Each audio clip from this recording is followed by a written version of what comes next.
wasn't easy when the Yeezys dropped. They showed me love up in the sneaker shop.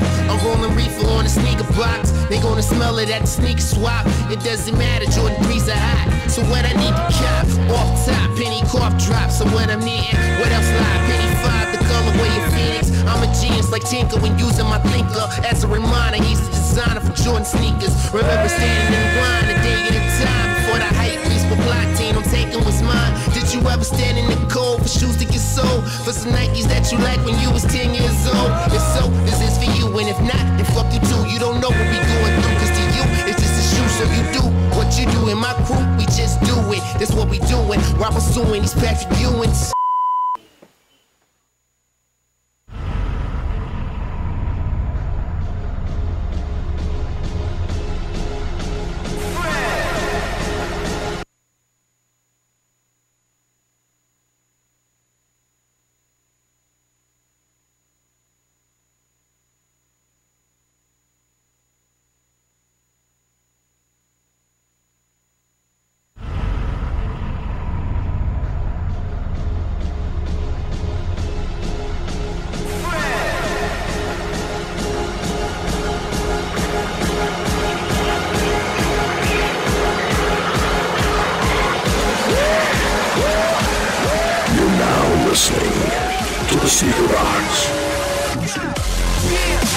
Oh shit alert, Louis clothes, calling women sisters, Louis Vuittons and Gucci shows. Well, hey, we're back. As you might be able to tell, I'm a lot more energetic than I was last week. Like last week, I like last week. I don't think coffee was gonna save me. Coffee, What up, JB? Oh, JB's already on there? JB's on the live. He's like the first one on there? Yep. Hey, that's what's up. Well, he's older, so you know he's gonna be up already. He's actually getting ready for his nap. I know. Right, there you go. Exactly. He's been up already for 4 hours. He went and got his free coffee from McDonald's. Yep. Yelled at the neighborhood kids to stay off his lawn. Got his newspaper. Now he's about to take his nap. His afternoon nap. Afternoon, first nap of the day. He's gonna turn on Matlock and just fall asleep. Real quick, in case you just stumbled across this show, this is the Sneaker Box Podcast with Sneaker Bar Detroit, a part of the Crep Protect family. What's the point of spending all that money on your shoes if you're not going to keep them clean long enough to get your money's worth? Practice safe stunting and go to crepprotect.com and get your shoes some protection. In case you didn't know, I am the African Caesar. All hail Caesar, Emperor of Rome, monarch of the Roman Empire, ruler of the world. Hail Caesar! That's right. Hail Caesar! Mm-hmm. And of course, I'm joined by my co-host, Francis313. Looking good, Francis. Well rested. Like you've been pitching, not catching. Damn right I'm well Yeah, you rested. do look well rested. Yeah. You weren't pitching or catching last night.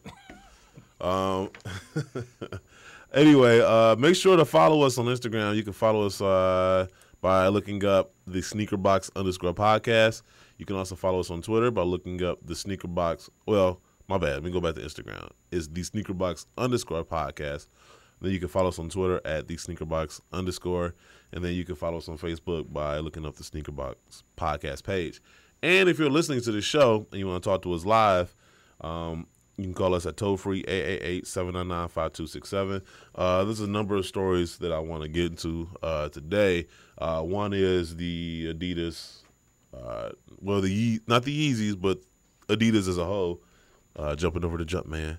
I think they caught up to Jordan Brand as far as what, revenue or I sales. heard that earlier this week, and I just... Yeah, it's crazy. Yeah.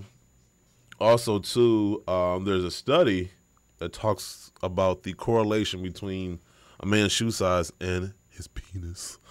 And then also... This penis party's got to go, hey, hey, ho, ho. This penis party's got to go, hey, hey, ho, ho. A good protest has a catchy chant. They all do. Yes, and they've definitely scored. They knocked it out the park. Also, too, there's a story about a guy who ordered some Yeezys, and the FedEx driver tried to finesse somebody, acting like he delivered the shoes, and he really didn't. FedEx? Yeah. Oh, no more Yankee, my wanky. Man, somebody was getting yanked, all right. I expect that shit from, like, USPS. Yeah, exactly. And then lastly, we have Charles Coleman, an inventor. He has a number of inventions, a number of which are sneaker related. So we're going to have him in the studio later on today. But let's get right into it.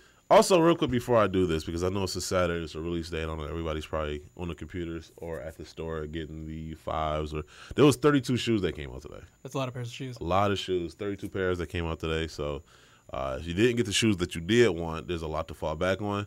But in any event, if you do work in retail and you have a crazy release day story, or just something crazy happened at work, you can give us a call, or you can email us your story. You can email us at tsb@sneakerbardetroit.com. Also, if you are somebody trying to get your music out there and you want somebody to promote it, we could play one of your songs at the beginning of our show. We usually use it to test our connection to YouTube and whatnot. So that is our excuse to play your music. But let's get right into it. We got the Sneaker Box Fab 5 sneaker releases from the previous week. The Fab Five. Fab Five. The Fab Five. The Fab Five. The Fab Five. Top five, top five, top five. I saw it in my dreams. 5, 5, 5. All right, brought to you by Sneaker Legends, Detroit's newest sneaker spot. Missed out on your favorite sneaker release? No problem. Just make your way down to the store located at 1033 Howard Street in Dearborn, Michigan. Or you can look up the inventory of the latest and greatest sneakers on their website at sneakerlegends.com. I know they had the Fire Red 5s or whatever they call it right now. Or they call it the Flight Suits. The Flight Suit 5s. That's such a dumb name. Anyway, the Flight Suit 5s, they've had that for a number of weeks. I know they have some today. It's full size run, and for a good price at that. They're not. The thing about Sneaker Legends that I appreciate is that they actually sell the shoes for a reasonable price because they know they're gonna sell. They're not in the business of stocking it. Yeah, they're not trying to pay off their mortgage or however much the lease is on the store on one shoe. No. They know if they move a number of shoes, they're going to have return customers, and they're going to make more money that way. You got a lot of these people who are like, I'm going to sell this shoe for $1,000. I guess, if you can sell them for $1,000, more power to you. But Sneaker Legends is just out there just trying to flip the shoes for a good price. Do you a favor and do themselves a favor by staying in business. But anyway, let's get to it. Number 5, we have the Millions Puma collection. My daughter wanted these so bad, and I'm going to try to find them. I'm not even going to lie to you, though. I didn't put much effort into it. I've been busy, the last couple of days, so hopefully she doesn't listen to the show. How fucked up is that? I said my daughter doesn't listen to my show. That Puma Lab store might have them. Yeah, they might. I'm going to try. I'm going to shoot my shot after the show today. But, yeah, anything Minion related, she was just going to be on. This is the first time I've seen them, and that backpack looks kind of dope. Oh, yeah, the backpack is kind of dope. I actually like the displays more than I like, what are these, Clydes? Yeah. Both pairs are dope, though. It's not too much going on. It's just enough little subtle things to let you know it's Minion related. But the white pair of these Puma displays are, real clean. So I suggest if you are able to find a pair, you pick them up. Number 4, we have, what happened to Words. It? Okay. The Air Jordan Converse for the Love of the Game pack. I'm not even gonna lie to you. I love twos. I know a lot of people have this thing with the twos. They don't like them that much. It doesn't matter what colorway. I remember even the Kai 54s sat, in certain places, and only thing I can think of why is that people just have this thing against the Air Jordan 2, no matter how dope the colorway is.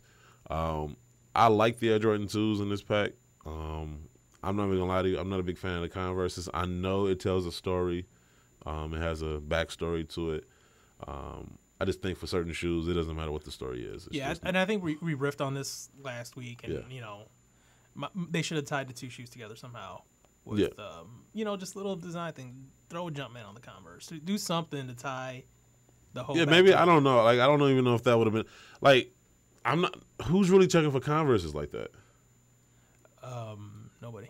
Especially for the fast break. Maybe some Chucks, right? I don't remember, ever hearing this clamoring, man, I wish they bring back the fast breaks. I need those. Nobody's.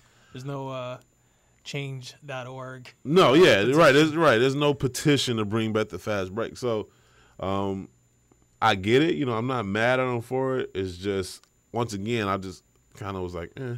Like, I feel like this year, more so than maybe even last year, I just felt indifferent to a lot of releases that have come out. Like, if I get my hands on them, that's cool. But if not, right. I just shoulder shrug a lot of releases. Like, eh. So yeah, this pack was kind of I mean, I think a lot of people went after these because nobody wanted to pay the extra $200 for that other. Yeah, the DMP pack or the finals pack. I'm telling you, if that pack was about $200 cheaper, it would have. Yeah. Flew. But Jordan Brand was trying to shoot their shot though, because they thought, okay, well, these shoes, could easily flip for $250 plus. So they shot their shot on them. I think what they should have did was split the pack.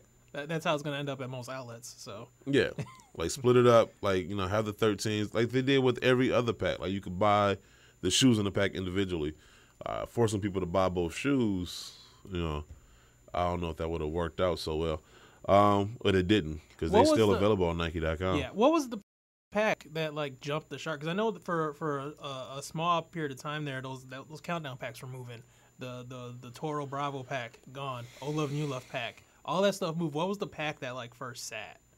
That's a good question. Jumpman might be better suited to answer that question. Hopefully he's still on. Because I'm like, I know, yeah. Jumpman. Matter of fact, Jumpman, call in. If you're listening, call in. Because that's a good question. I don't know which pack. Like, what was the first pack that no one gave a fuck about? It might have been that 122 pack. Like I know for me it was like I was just like, I wasn't dying for that one. I mean, if I get my hands on the twos, like if somebody has the pack and for whatever reason is like I gotta have these Converses, but bump these twos, I'll get them. And the only thing that bothers me about the twos is I don't know, the date and everything. I don't know, man. Like I don't know. I feel like there's small minor things they could have did to the shoe to make it better, but that's neither here nor there. I kind of feel like we're kind of splitting hairs at this point. Number 3, and I know it's gonna be a surprise.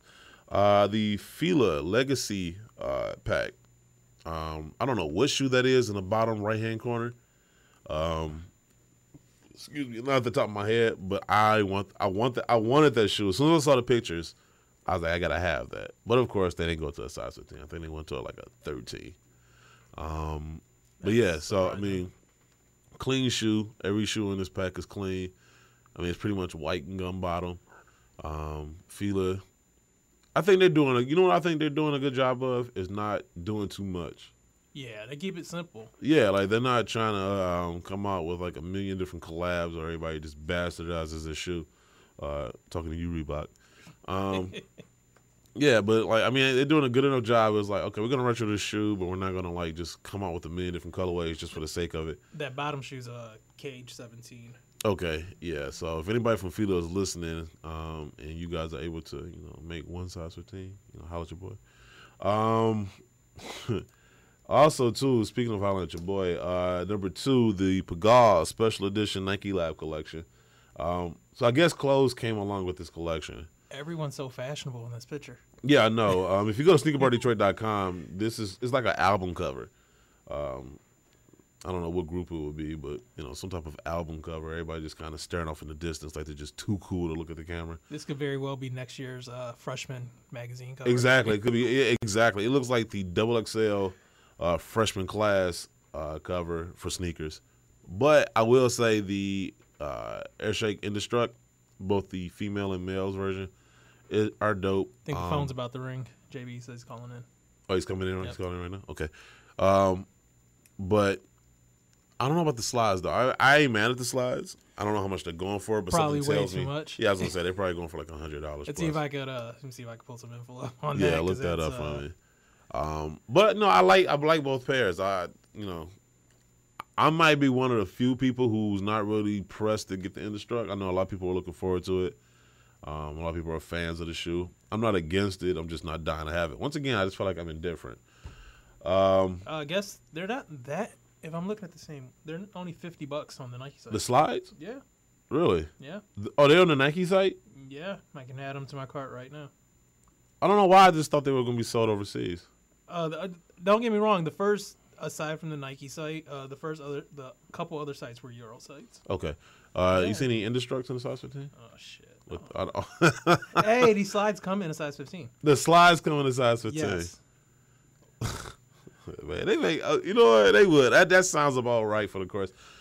They'll make the slides in the size 15. Like guarantee the Indestructs will be like up to a 13. Let's see if I can. Yeah, find me the Indestructs. If I can get those today, I'll get them. Let's see. I'm gonna buy some shoes on the show. That's the first for everything. Right. And I think we all know what number one would be. Allow our drummer to earn his money today.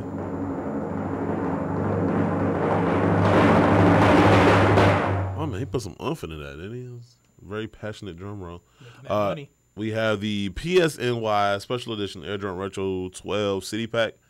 That whole release. You know, I want to know if anybody's listening. I want to know anybody that's listening that actually went after the shoes. What was that release like? Because I know it was city specific. But I seen people screen capping checkouts on their phone. Okay. So I don't. Because I thought you had to actually be. It was New York, Milan, and some other city. I can't remember what the third city was. Somebody correct me on that. But so I thought you had to be in that city because like you had to go through the app and then it was going to GPS some type of location or something. That's what I initially thought, but I seen a bunch of people on my Instagram just posting like that they got them. So I don't know. And then I seen someone post up they were at like a coffee shop somewhere. Coffee shop. Where Nike was. I don't know. It was really. I guess you had to be in that city to fully understand how they did that release. I didn't even bother because I called Dee. Shout out to Kick It with Dee.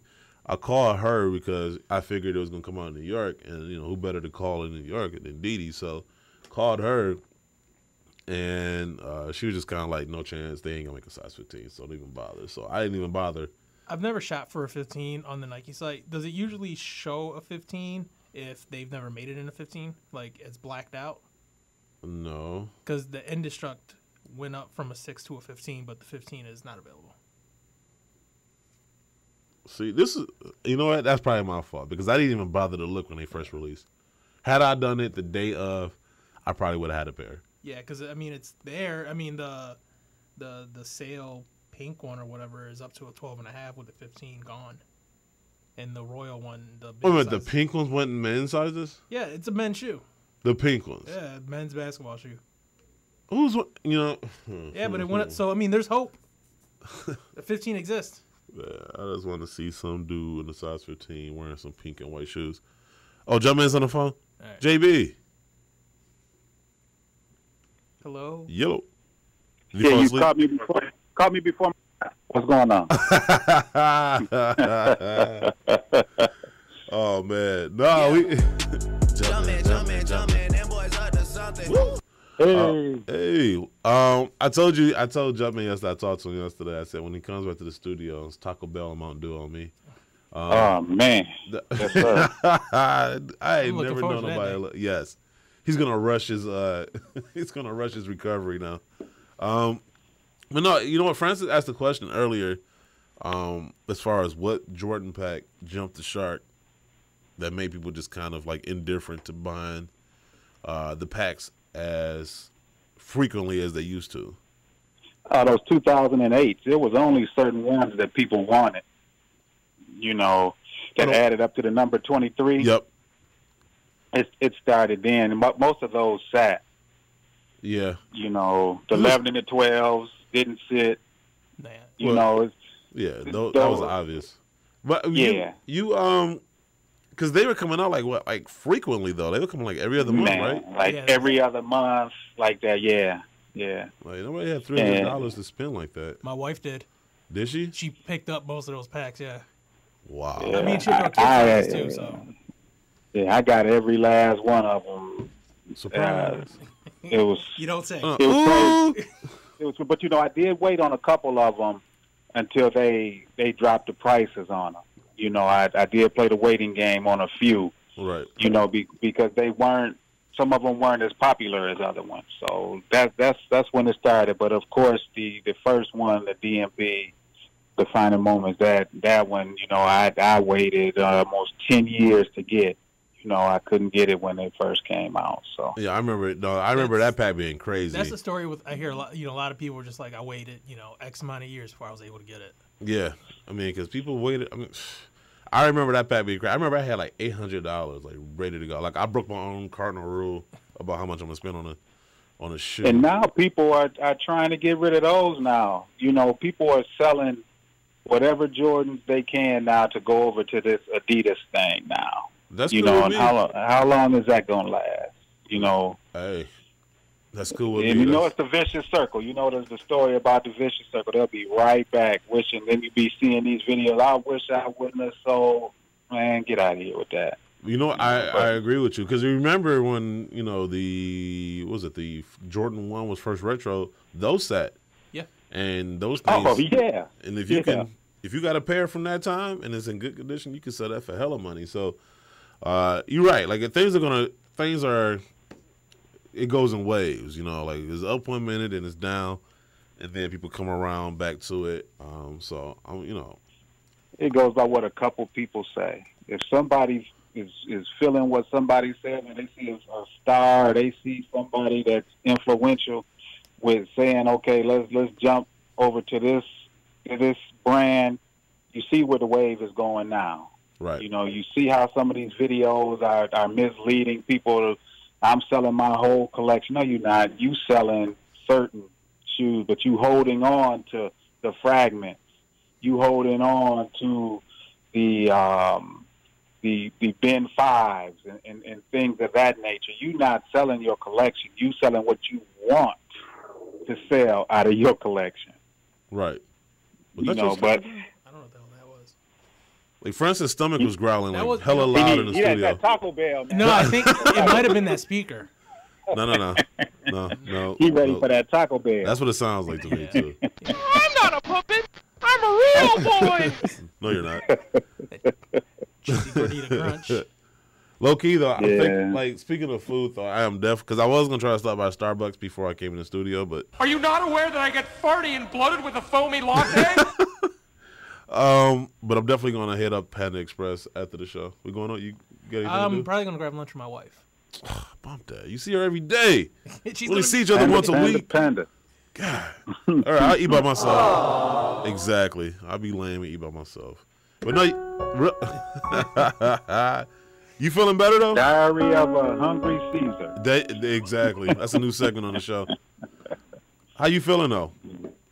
Man, I'm doing good. The therapist came yesterday, got me bent up at 80% now. So I'm doing extra therapy. My daughter sat in on one of my sessions, and now she knows how to do what the therapist is doing. So she constantly comes in here, Daddy, you ready to be stretched?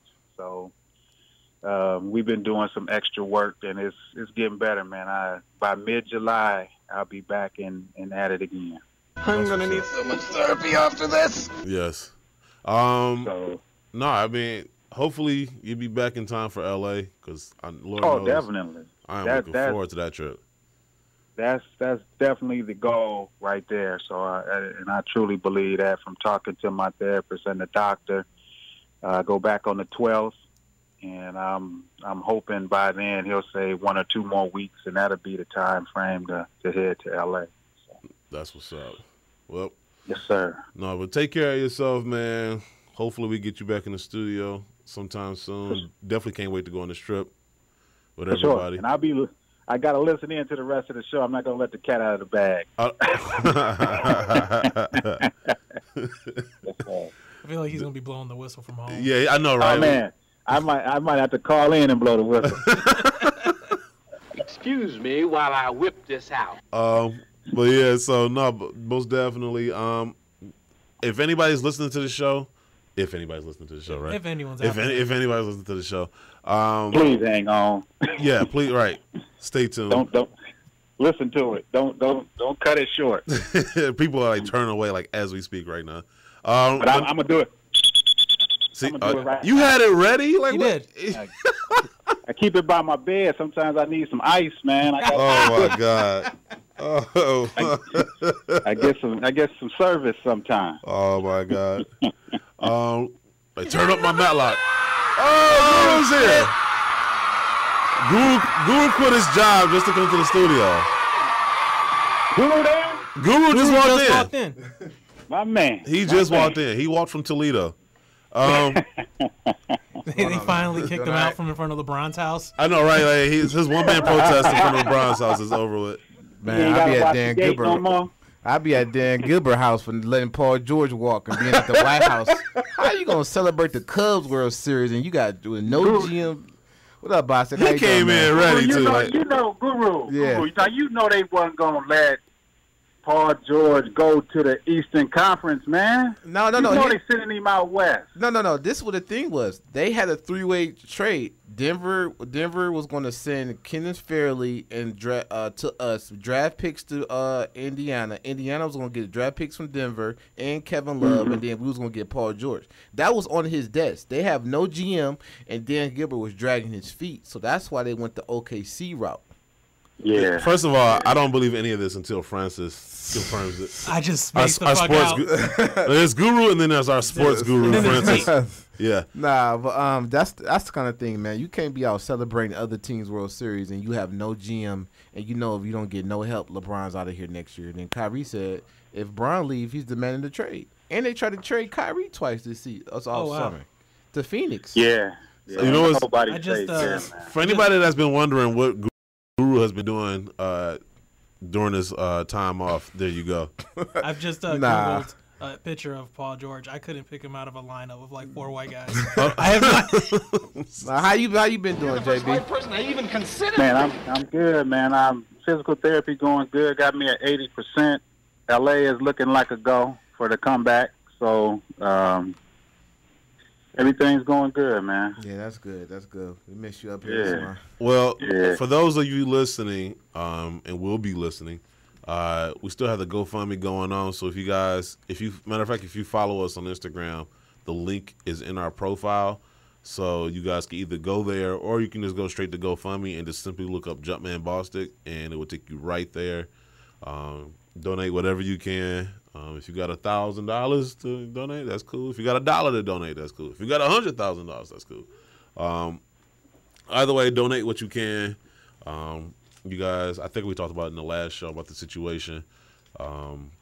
Pretty much the DPD dropped the ball, didn't take care of their own, and so now, Jumpman is trying to make do with. They sold us out. They sold us out to get out of bankruptcy, but. And I understand how this GoFundMe goes. I know people will say that they'll do things and don't.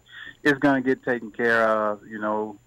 God got me. I appreciate your support and the support of whoever wants to help. There's nothing that I've asked for, but right. I'm not going to sit here and say that I wouldn't accept the help. And that's why I said that it would be better if it went directly to the hospital. Yep. And not cross through any hands. But just the prayers, the get wells, and all of that is helping. And money. I mean, we all gonna die with owing somebody something. So yep. I'm just gonna pay what I can pay, and just keep it moving. And hopefully my wife's insurance will do the right thing under Obamacare. They have to. But Trump don't repeal that before. Yeah, the thing goes through. I don't think it's a repeal anymore. It's a complete he wants to get rid of it. And this also, this situations like this, people don't kind of underestimate the voting, not just for president, but especially for Congress and your local representatives, because these things like this, one, it's not even called Obamacare. It's called the Affordable Health Care Act. The Republicans called it Obamacare so they can get people to go against it if it was a black president. So that's the thing. And then with the Trump's proposing and the Republicans are cool with, it's gonna make another 22 more million people uninsured, but increase their health care. So it's just things of that nature. Like people, don't just vote for the president. You need to go through these congressmen and senators who's making these laws. I was gonna say that's how things get legislated. Yeah, those things. People gotta take it because they shouldn't have to take to one of our own sneaker people to be in this predicament. And his predicament is because the state generates revenue. So Detroit was supposed to be get like a check for $240 million for the state of Michigan. Snyder held it. They went into bankruptcy along with Detroit mismanaging their money. Then he sent the black guy in there, Uncle Tom, so his fingerprints won't be on it. They said, hey, you guys don't have no money, we're going to file bankruptcy. And then once filed bankruptcy, that's where all the property value dropped. That's where all the millionaires, billionaires bought everything up for the dirt cheap.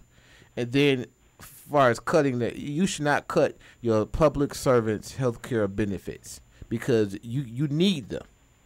Well, that's why I always laugh at when people, oh, Blue Lives Matter, really? Does it? Like, it's easy. Like, that's a good response when we talk about Black Lives Matter, but when it actually come down to it, I told somebody earlier, like, people support you until they have to support you. The police officer health care should be just as sufficient as a veteran's. Or as a congressman or somebody in politics. So that's what I think is because of things like this that happen. You know what I'm saying? He was on his off day hooping and hurt himself. He was in the line of duty. And for it to kind of be like this, they kind of cut the middle people out, the middle class people out to kind of save what they had going on.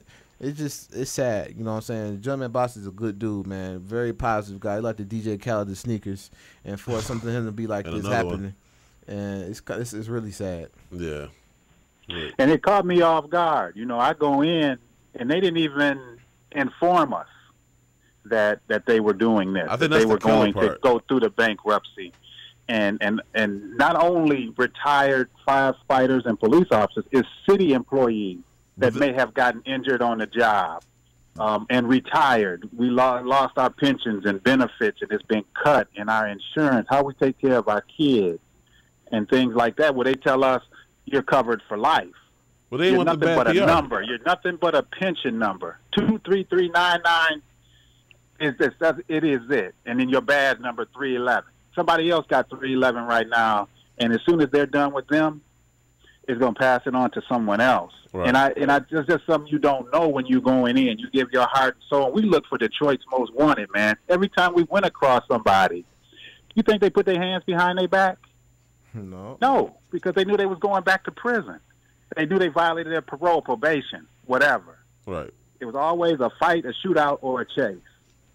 Man. You know, but people don't know that. But the first thing they want to say is all police are dirty. You know, what about the people that are out there trying to hurt police? Not everyone is doing it. And yes, there are some bad police. Right. There's some bad bad city officials. There's some bad city employees that's supposed to be maintaining the road. There's bad in every single job. There's some bad podcasts. I mean, not this one, but you know, but that goes with everything. You know, like yes, sir. Right, like yes, sir. You know what I'm saying? Like I agree with you. Like I just think that they, you know, for them not to take care of you and then not tell you that they weren't going to take care of you and leave you in this predicament, I think. Anybody? That's what happens when people voted. Ain't no way, and that's my problem with the Detroit people. You voted for, what was it, Benny Napoleon and the dude who's in there now. They was running for president of mayor, for right. How you vote for a guy who never lived in Detroit, who bought a house just to have an address to run from here, who's actually from Livonia, and you letting one, he's not of our of color because he wouldn't have our best interest. You know what I'm saying? So how could you say, okay, this guy is I'm cool with him being mayor? How?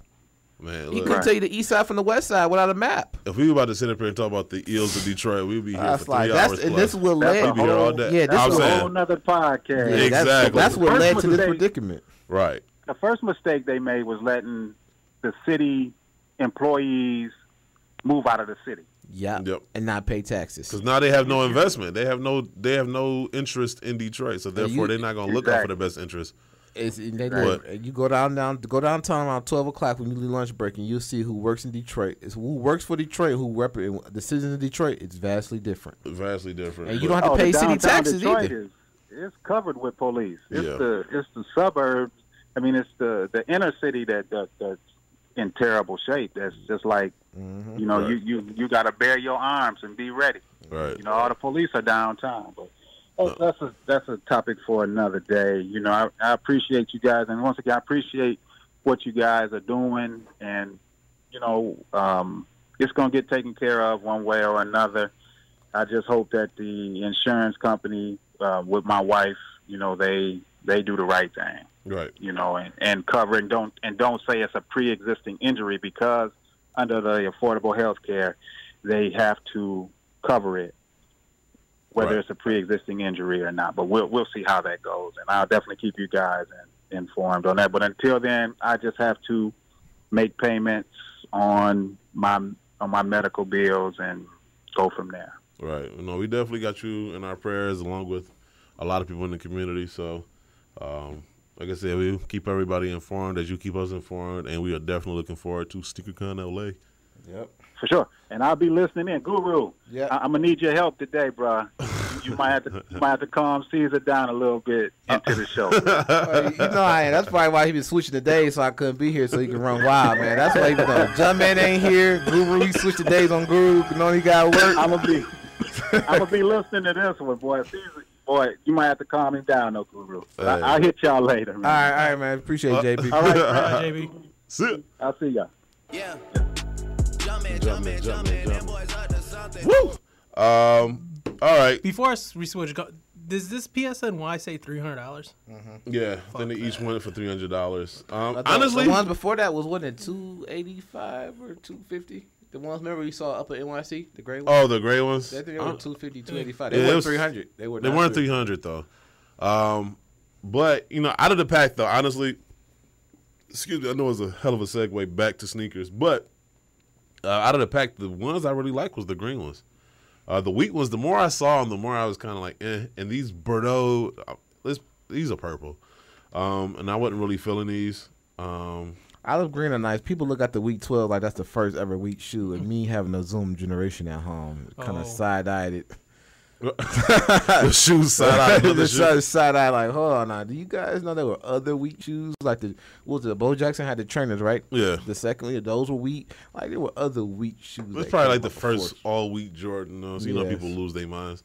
But yeah, so I didn't even bother because, like I said, Didi told me they ain't coming to size 15. So I was just like, well, bump it. So I don't know exactly what the process was as far as getting the shoes. I know you had to go through the sneakers app, and they had you on some dummy mission going through the city looking for the shoes. But let's get to this ugliest release of the week.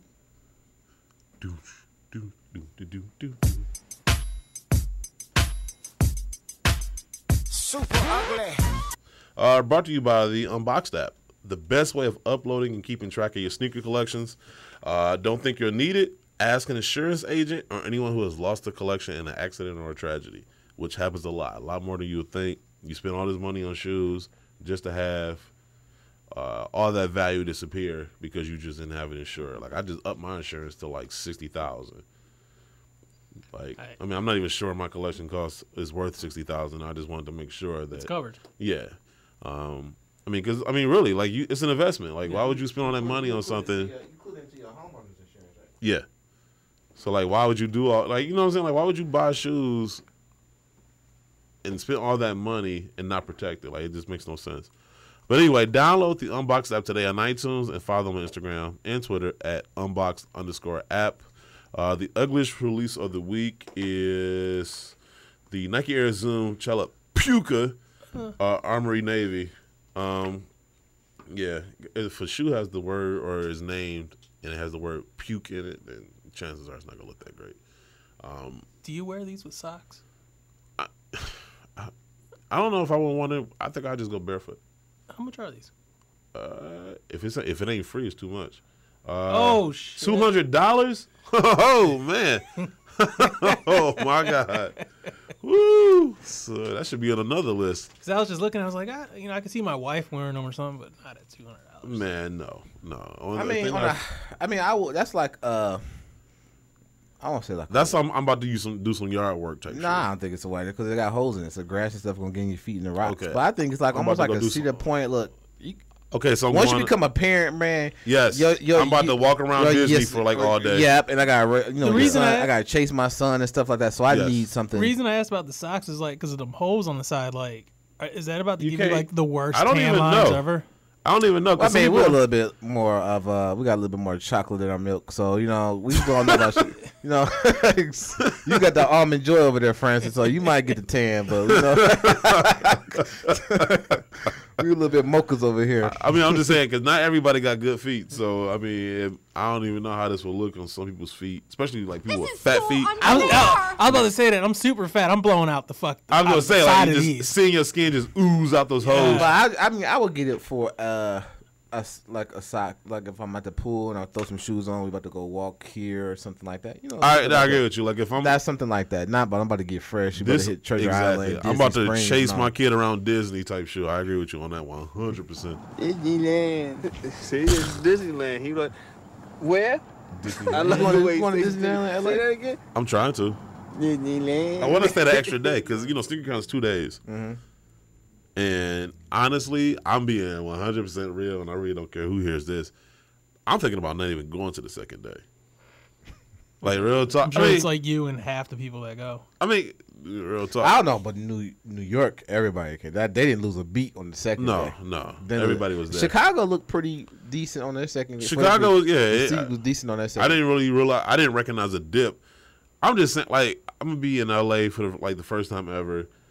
And I don't want to have the only day I have is the day we fly in to do anything in LA. There's a lot of things I want to do. I'm not going to fly out to LA to do nothing. I think we need to get a hold of Fathead downtown, or Fatheads, and get a cardboard cutout of Caesar, and we can just stand it up there, and we can cut the arms so it'll wave back and forth. We can do that. Like this idea. And just play an old show. Yeah, he can take off to, Disneyland.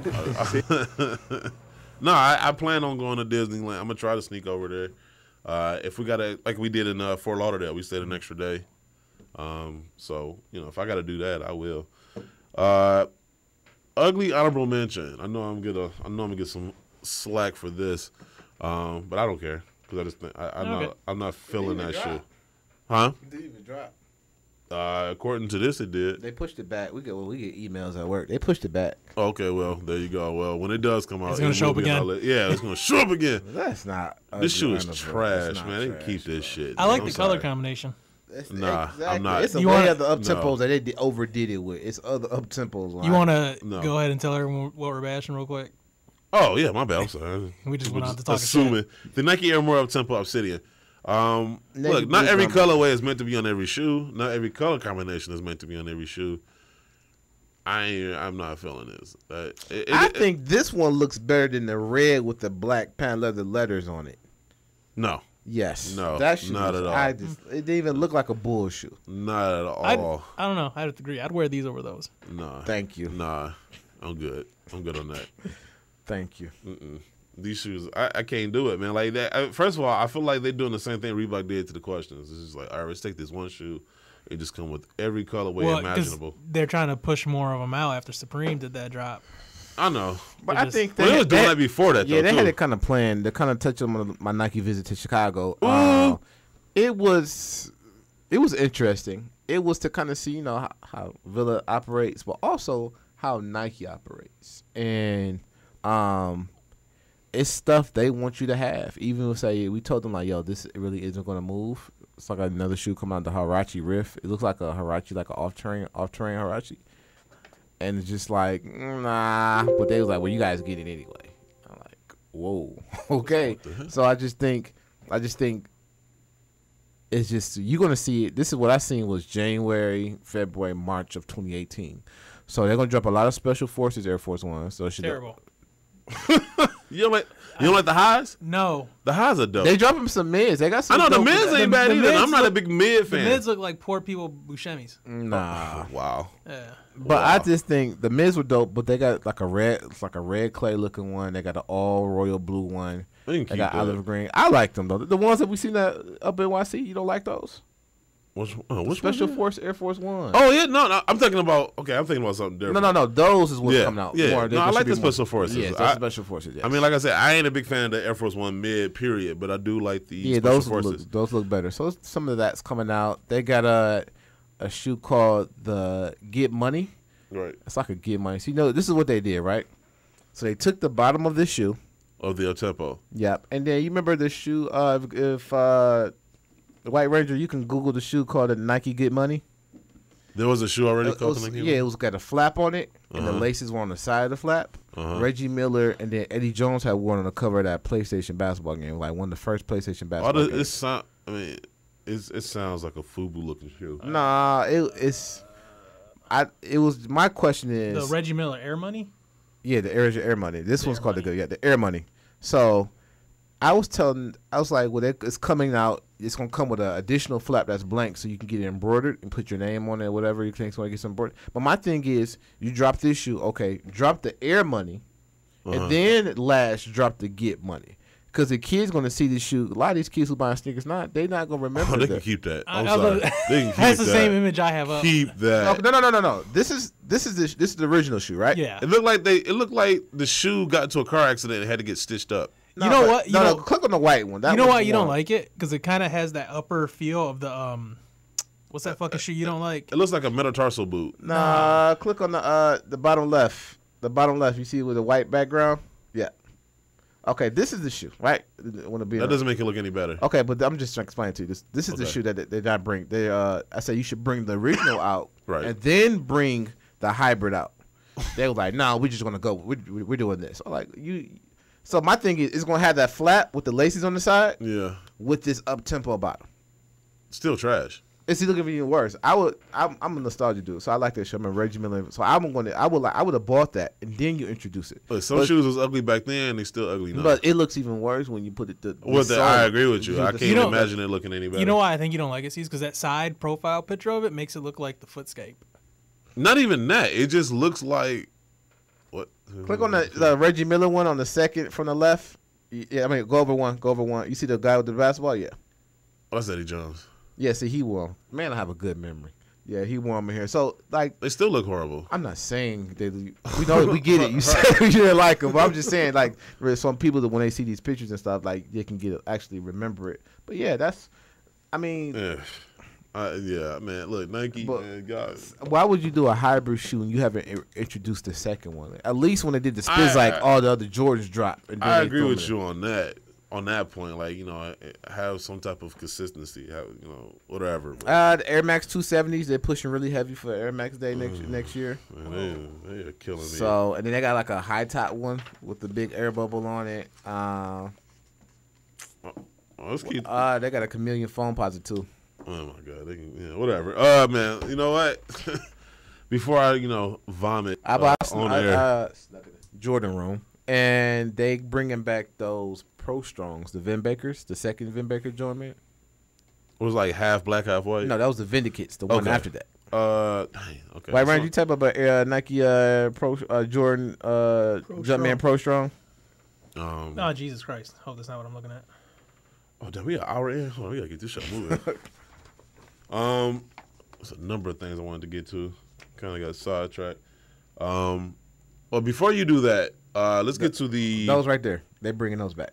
Next year. Those. I'm sorry. Hey, Bonanza. I passed on those when they came out, and I'm gonna pass on them I again. was gonna get them. See, give me a Vin Baker jersey. Go ahead. You should have nobody in line fighting you. Random pieces of overpriced bullshit. That should be the easiest pickup of your life right there. Not easier than that KD Pony one. You can't find those anywhere. I'm gonna pass it down to Amari. So you cannot find those shoes anywhere. People bought those like crazy. Footage here of the bullshit, which began just after 3 o'clock this afternoon. We got the Supreme Louis Vuitton footwear collection. I don't care. Once again, mixed with the quality and all that, they look like shit. The two shoes at the bottom, like, let's be real, if they had FUBU on them, you wouldn't wear them. The top three look like Reebok classics. And the pack ranges from $580 to $750. So that's it. I mean, people pay that for Yeezy, so I would pay that for. I wouldn't pay that for Yeezy. Like, I would pay that for a Louis Vuitton shoe. Over if Yeezys came out this week, they would probably be in there too. If they came out I would that buy price. the Louis Vuitton shoe because at least I can wear that to clubs and stuff. Man, look, y'all can miss me with that, man. I'm getting past the whole name shit. Oh, it's a Louis Vuitton. Like, if it was Reebok, if that same shoe had a Reebok logo, nobody would buy it. If that same shoe had an Under Armour logo, nobody would buy it. So I'm getting past the name. Like, I don't care. Like, I'm looking at the shoe, and the two shoes look like some basic mall wear. Like, the two shoes at the bottom look like that uncle that still tries to act like he's 20, but he's like 56. Like, those are the shoes he would wear as he goes mall walking. This whole release was just all sorts of a clusterfuck. I bet, yeah, because New York shut it down. They couldn't even sell in New York, I don't believe. Yeah, man. Yeah, it was shut down. The city is shut down to release. It missed me with those, man. I'm sorry, man. You're not gonna just slap your logo on shit and think I'm supposed to just die for it. Well, one thing about it, these are Louis Vuitton model shoes. I'm just saying, not far as look, but at least they kept their line. They fell out the second Marc Jacobs left as their head designer. If I guaranteed, if Marc Jacobs was still on with Louis Vuitton when this collaboration dropped, these shoes would be amazing. But my thing is, here's my thing. I feel like designer footwear. I think it's too much crossbreeding, right? I got Marc Jacobs, and I'm designing your stuff, right? So there's no sense of style because his style gets sprinkled on Marc Jacobs and Louis Vuitton. So when you buy Louis Vuitton, you're not really so much buying Louis Vuitton style. You're buying Marc Jacobs design. But I think that's where he started. And the same with I think was Tom Ford. I think was part of the Louis Vuitton at some point too. But it's all about. I don't know who's in charge of it now. Is Hiroshi Fuji? Whatever the fuck is he in charge? I don't even know. Either way, I know if you don't know, I definitely. You go back up. You know what these look like? Which that ones? white and red one. Stop right there. That shit's trash. The garbage. Looks like my worst nightmare. The third S. Carter. Those are trash too. The third S. Carter. That's why I didn't buy those. But it looks like the third S. Carter. Oh my god, dude! I mean, I'm sorry, and I saw people yesterday going crazy. I'm like, I gotta find those Supremes. I'm like, man, y'all. That's hype beast for you, though. Man, that's hype beast. That's hype beast. And here's my problem with this. Like, let's get something understood, right? Everybody makes up the sneaker community. You know, hype beasts, old heads, the in between kids. It's just that when people down the shoes that gave the culture, put culture on its feet for anything new that just came out, that's why I kind of look like, hold on, if it wasn't for the earlier OG Jordans and things like that, your Pennies, Barclays, all that, right. This culture wouldn't be in the position to where it's at now. You know what I'm saying? Right. So that's the only thing is, but I mean, I just hate, my personal problem with all this is these like the first three shoes, right? Obviously look like Reebok. They are similar to other shoes that are out there, and you don't see nobody dying for those. It would be like me being like, I love Jordan 1s, but I hate Air Force 1s. Like, I think though, here's the kind of like, how you gonna? They look alike. How you gonna hate one after the other? I think that people like Air Force 1s are dope, but if Air Force 1s had a Louis Vuitton quality, it would take that shoe to a next level. Okay, I want this. Sometimes quality, especially nowadays, is what stopped people from buying shoes. It's a couple of people who didn't buy those black motorsports because of creasing and glue stains, or they feel like the quality. So when you have, if they took, say, if this was a Nike Louis Vuitton collaboration, I would look for it because they're taking my favorite models and making it better. Premium, you know what I'm saying? Right. No, like AMG does with Mercedes. Right. No, I get that. I'm talking about people buying these. It's like, okay, I get the quality is there, right? I get that. My point is, there's some good quality, like, once again, you can find some dope Reebok classics with that good quality suede, good quality leather, all that good shit, right? Nobody's checking for those, but then they're going to die for these. And my whole thing is, what's the difference? Only difference is the logo.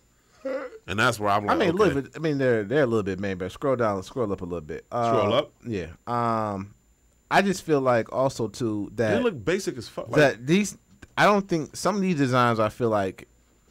Louis Vuitton would have did anyway. This white, this red pair, I feel like Louis Vuitton would have done regardless of Supreme. And that's my thing, though. Like, I mean, what? Okay, so I'm glad you said that because it's like, okay, when I see a collab, like, there's some thought put into it. Like, you got an all white, all red, and all black. Wow. Like, so you collaborated and came up with that? Or my thing is, usually in collaborations, both of their branding's on there. So Supreme is on there in the on heel. The back, on the heel. Yeah, it's on the heel. I see it right there. Okay. I mean, I just think they should have been or they could have did like they did with the up-tempos. You should have had the SUP inside this where this white red is, and then the PREME or whatever. It's that red Louis print is like the thing for the Supreme collabo. Like that pattern is. You can keep that, man. I'm sorry. You know what you need to do, bro? You need to, and I kind of want. Shout out to Jay-Z for that amazing album for inspiring all black people. He has a song on there called Family Feud. And he's kind of like breaking up the fight between the old people and the new people. He's kind of checking them at the same time. Yep. Like, new kids, don't stop disrespecting because it went for this, it wouldn't have no cultures. Old heads, stop tripping. Remember, Tupac had a nose ring too. Right. So I think that kind of I be trying to, when listening to that song, kind of reminds us when we argue on the podcast, like, I have to kind of be a little bit more receptive to some of the newer stuff. Trust me, I'm the one that's going to bat for a lot of these people. I'm just saying this shit. The shoes are trash. Overall, this collection, it is not worth the hype. There's some nice pieces in this collection. I'm not gonna front. I do want the wallet. The book bag. That book bag is nice. That's the best. The book bag Jesus is the Christ. best. That book bag is the best. jacket? Did you If see the I leather ever get jacket? to the point where I'm like, man, I gotta get that book bag. Like I'm going to find me some rope, find me a very high point to which to jump off, and I'm going to kill myself right there. Listen, like when I'm not. Listen to my I words. am Listen not to the words. But you're not a book bag person, so it wouldn't appease you. We're book bag people. Listen so to- listen- I didn't know book bag was a thing. Like, is that a thing? It is. There's it? book. There's some Oh book my bags. God. we can forget about getting anything from this collection. Listen to the words that are about to come out of my mouth. Yes. Last night on Instagram, someone had about 4 or 5 T-shirts, and he was selling them for $5,000 a piece. And people were actually messaging him, and he had that leather jacket. Kiss my ass, dog. He wanted $10K for it. Yeah, kiss my ass, dog. Like I'm telling you right now, like that type of shit make me want to just fight. Right. But I just think that on the street, Supreme, the sneaker culture is so big, it's starting to sell out. When Louis Vuitton's wanting to come bring you, like, I don't even know why I'm surprised. They was fighting over bus cars. Like, I mean, am I really? Come on, man. Like, I mean, gotta as far check as from a myself. business standpoint, their marketing and their whatever they Genius. No, more power to them. I mean, if you can slap your name on shit and sell it. Sometimes their business expense comes out of their business prosperity comes at the expense of the sneaker culture's representation. I'm just saying, like, I mean, I just hear other people like, oh my god, like it's like, why are you impressed? Yeah, because like I don't feel like I don't think anybody could actually legitimately explain to me, the people that are going crazy over these can legitimately explain to me why they want. But you can't get mad at them when they're turning companies into hype beasts. They're turning Louis Vuitton. Remember, Louis Vuitton won't even darn near make that. No, look, the company gonna do what it do. Like, Louis right? Vuitton comes in waves. Like, that's how the hype comes up, comes down for them. If I could slap the Sneaker Box podcast on some spray and sell it for $1 million, I'm not gonna say I wouldn't do that. However, at the same time, on the flip side of that, as the person that is looking to purchase said thing, I'm not about to kill myself for that. No, I'm just saying that they're turning companies into hype beasts. But when a company's willing to sacrifice what they represent just because doing a collaboration with them and the amount of attention. Well, what are companies in business for? As a company, like, you're not willing to do anything or work with anybody. Same thing with a company. You gotta have some dignity. I agree with you on that, but we're at a point in time where the only thing that matters is money. So if they can make money doing it, hey, they gonna do it. But sometimes you gotta preserve things because it's They're not fast thinking money about now. preserving anything. It's fast money now, but the culture gonna die. What you gonna do? Yeah. You made all this money, then 2 years from now you gotta close your business. Let's Vuitton ain't never going anywhere. No, but let's and I take think there could be like hard, deep cut conversations on this topic, and it's probably something that we should probably come back to at a later date. Yes. Let's take this quick commercial break. When we come back with the news and Charles. Yeah. Barry White Ranger here. You all know that I entertain a great deal, and when I am out and trying to make my best impression, my ensemble is never complete without a really great pair of sneaks. Like me, you can keep your kicks in the best shape possible, simply with crap. Just a spray or two of crap, a quick brushing, and voila. Yeah, that was French. And my sneaks are protected from spaghetti, or a fine bottle of Chianti, or even a splash of mud while I help my special lady out of her chariot as we make our way back to my humble abode. You may not entertain as much as I have the opportunity to, but when you do, make sure that what you got on your feet looks its best, with crep. Take it from Barry White Ranger. You won't be sorry, and neither will she. You are now listening to the Sneaker Box podcast. The voice of sneaker culture. Bringing soul to the airwaves. Hey, I forgot we had that. News. We got the cut. Dun, dun, dun. Nope. What was that? Which one was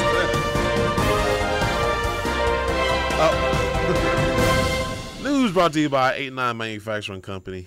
89. What quality meets design. Whoa. Check out the collection of sneaker-based apparel by going to the website at 89.com. Make sure to use promo code TSBP to save yourself an extra 20% off of your purchase.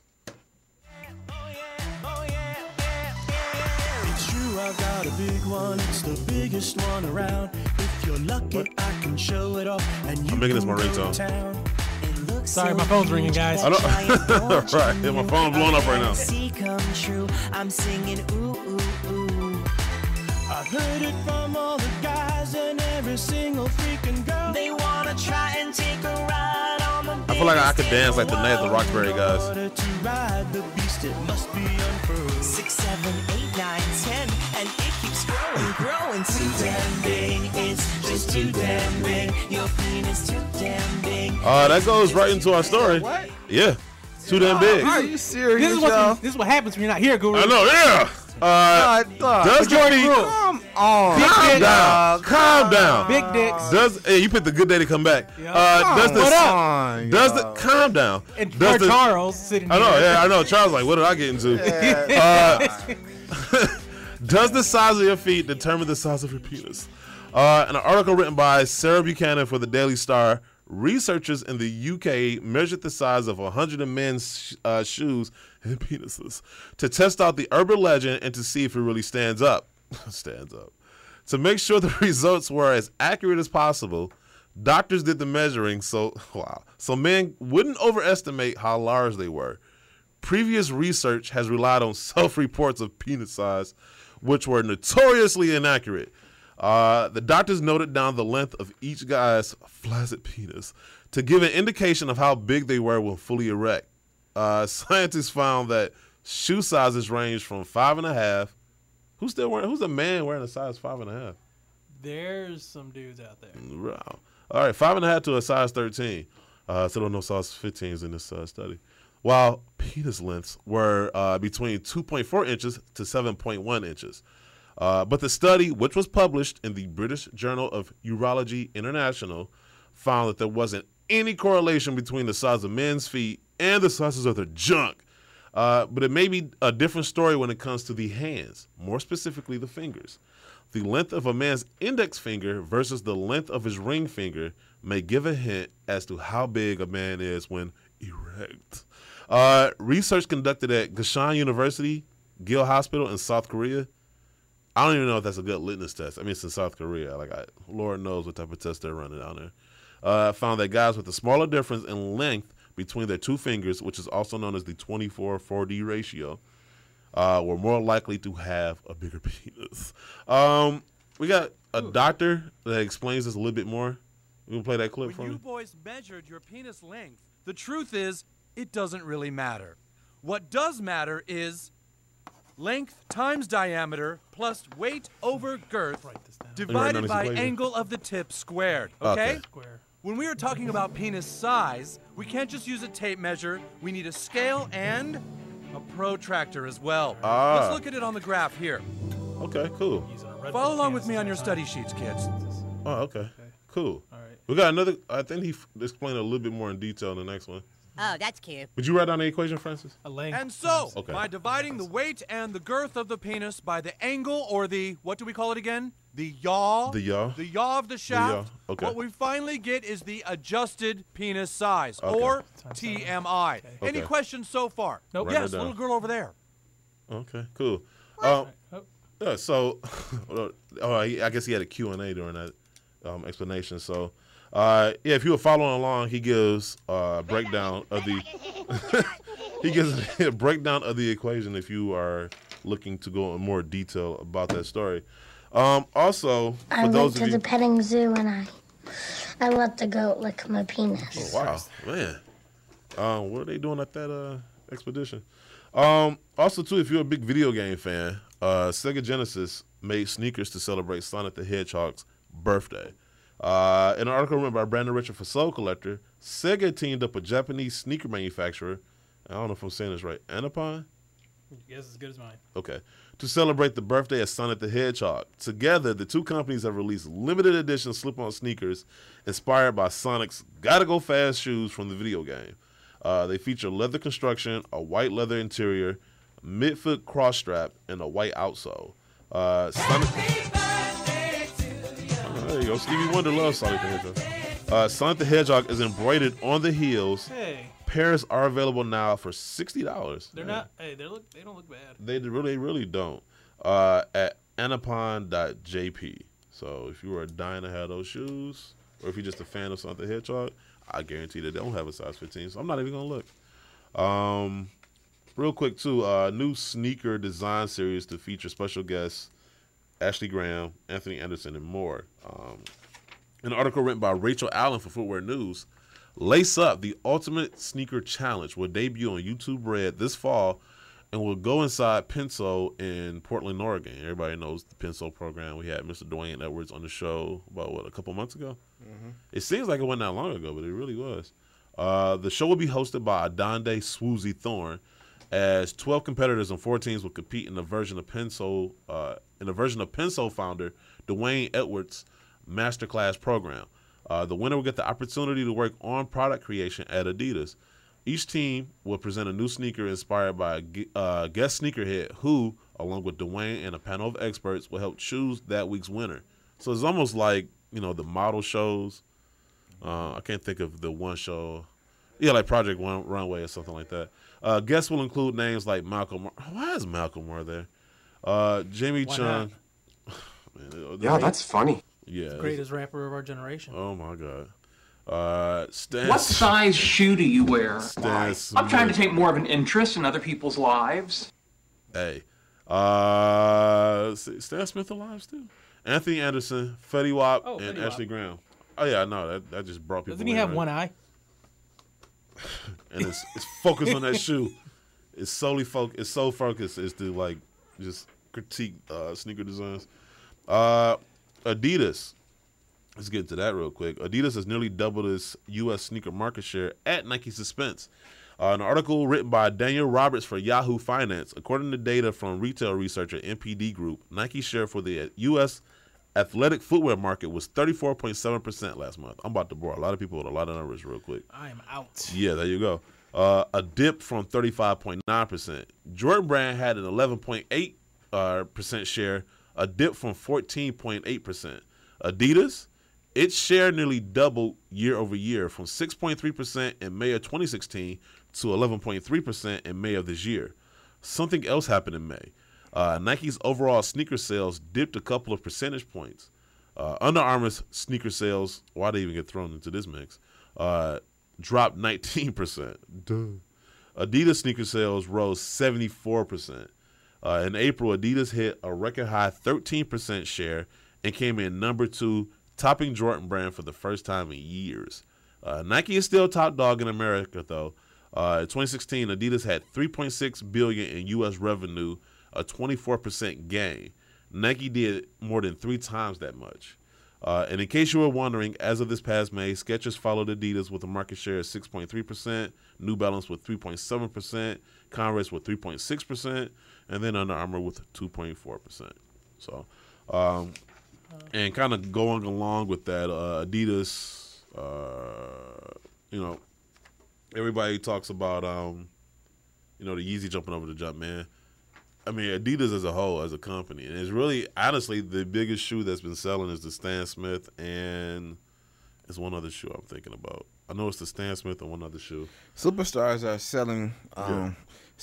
I think that Nike's almost like Drake, right? Their numbers are going to be there, but you can't deny the influence that Chance and Kendrick is having in the rap game right now. Right. So that's kind of like Adidas is. Like, yes, far as preference, Nike's going to do their numbers, but far as preference and what people are wanting are starting to change. Yep. It's just that Adidas is starting to take some of that now. So it's like before Adidas was only for the OGs. Now the younger kids, middle-aged people, everybody's buying Adidas. You know what I'm saying? Yep. Before their little run, I had one pair of Adidas who was the white and red top 10s. We were actually to that Detroit event. I wore them now. The Triple Crown? Yeah. So after that, since that rain, they have. People are coming more in there. It's dudes who I thought never coming in, hey, I got some NMDs. It's like, wow. You know what I'm saying? So it's Nike's going to be where they are, but they can't ignore the fact that. Well, they got more shoes in their arsenal, so therefore, But I think what Adidas is doing now is setting themselves up now to be like Nike later. So when they retro Ultra Boost or they retro a Yeezy or a retro EQT, 9010, it's going to be like, whoa, that's when Nike should start working. Yeah, I mean, honestly, I have no answers. Excuse me. I was trying to think about this last night. Like, what could they do? I do feel like innovation. They need to work on that innovation, and it's like it's not really too many people that's in tune with the culture. My thing is, if you want to appeal to a certain group of people, you have to do that, right? That's why they sign athletes, right? Right. because they know this guy's going to bring this type of people. That's what we're trying to tap into. Right. But you can't just, no matter how qualified you are, some of the most qualified businessmen don't even have business degrees, but they know their way around the business and wherever area they're doing their financial gain at. You have to do the same thing in the culture. You have to. And I sit here and I look, and I was sitting in that meeting. It was like some of the things were cool. It's like, do you like the get money situation? I told them that. They're like, no, we're just gonna go with this. It's like, how? Well, that's the problem. When people get degrees, they think they know everything. You can't put out a Hellcat before you put out the Charger. Agreed. You know what I'm saying? So it's just that's the same thing as like, Chrysler. but they don't care because they're not in tune with. They're not in tune with what's going on. They don't care. Only thing is it's about dollars and meat. My thing is, you get the culture, the respect equals money. Right. Respect. As long as you got somebody's respect, they're gonna spend money with you forever. Mm-hmm. You just chasing a quick dollar, and then you want to next. They need to work on that innovation. That too. I mean, you gotta. I guess the basketball market, as far as like sneakers are concerned, is shrinking. Because people are going after more comfort. Like back in the day, basketball reigned supreme, and it still does to some extent. But I mean, honestly, too, I think the amount of shoes has something to do with it as well. Because like today, you got 32 shoes that came out today, not just Nike, but like across the board. But you got 32 shoes that came out. Back in the day, it wasn't so many, so they can make a shoe, and people had a chance to get that shoe. They had a chance to afford that shoe. Now you got 32 shoes that came out in one day. Like, also, too, with the release kind date, of flooding the market. With the release dates now and shoes getting leaked early, people are financially planning for when they're going to buy certain shoes. So it don't matter how many shoes you drop today. Plus money ain't like it was before. So people are holding on to their money. Say, look, it's 30 shoes dropped this week. I saw all of them come out 2 months early and release date. I'm going to wait until this day and buy this shoe or this one. That's it. So companies think flooding the market is, you got to have product readily available. But what you need to do, you need to slow up on the release day stuff and start to focus more of your attention on the inline stuff that's going to that takes 2 or 3 months to really sell 50% through or something like that. And I'm not saying limit the release. I'm saying like not come out with like just 500 pairs of a shoe. I'm saying like limit the number of releases. My thing is, if you're gonna do that, just make it a family and friends for the athletes or whatever. Don't release 500 pairs of shoes and have people blowing up my shoe for a store for a shoe that they can't get because it's so limited and everybody wanted it. And the problem is people don't appreciate the everyday shoes. Like there's some dope. We got some white, red. But once again, that's my point. Though. Air 90. That's because the hype beasts are. No, it's not that. But the hype beasts are the forefront. But you know that though, as a brand, you got to know that exists. So therefore, if you're gonna make like you just said, the everyday shoe, because I know I find myself guilty of this a lot. Where it's like, okay, I want this shoe, and it ain't like nothing like hot, like nothing I'm gonna wear the sneaker kind or nothing, but it's still something that I like. But it's like, but this shoe is coming out, and I know that like this shoe is gonna be more limited, it's gonna be more hype around it, so therefore I'm gonna take my chances trying to get that first, and then I'm gonna circle back around and get that shoe. But the problem is, then next week there's another hot release, and the week after that, so I never get back to the shoe that I initially wanted, and sometimes I gotta just force myself to go ahead and just get that shoe. But I don't know what we were just talking about. Well, yeah, no, we need to. Nike I think for most brands in general, need to just fall back on so many releases because, like you said, people are financially planning, but nobody's financially planning to buy all 32 shoes. They're financially planning to buy like certain pairs. And I think, therefore, you need to focus your attention on the inline stuff because what's happening, your release day selling, everything else is sitting. Right. You know what I'm saying? So I think they need to focus more on their inline stuff. No, yeah, I agree with you. But we do have Mr. Charles Coleman, inventor.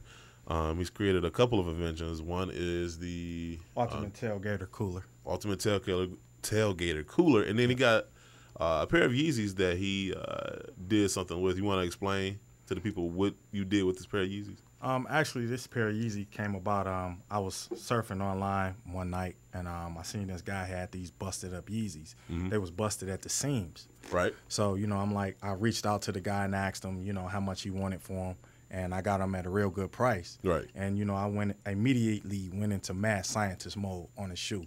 As you see, I added a front zipper. Right. And also, on this particular shoe, I added a music system.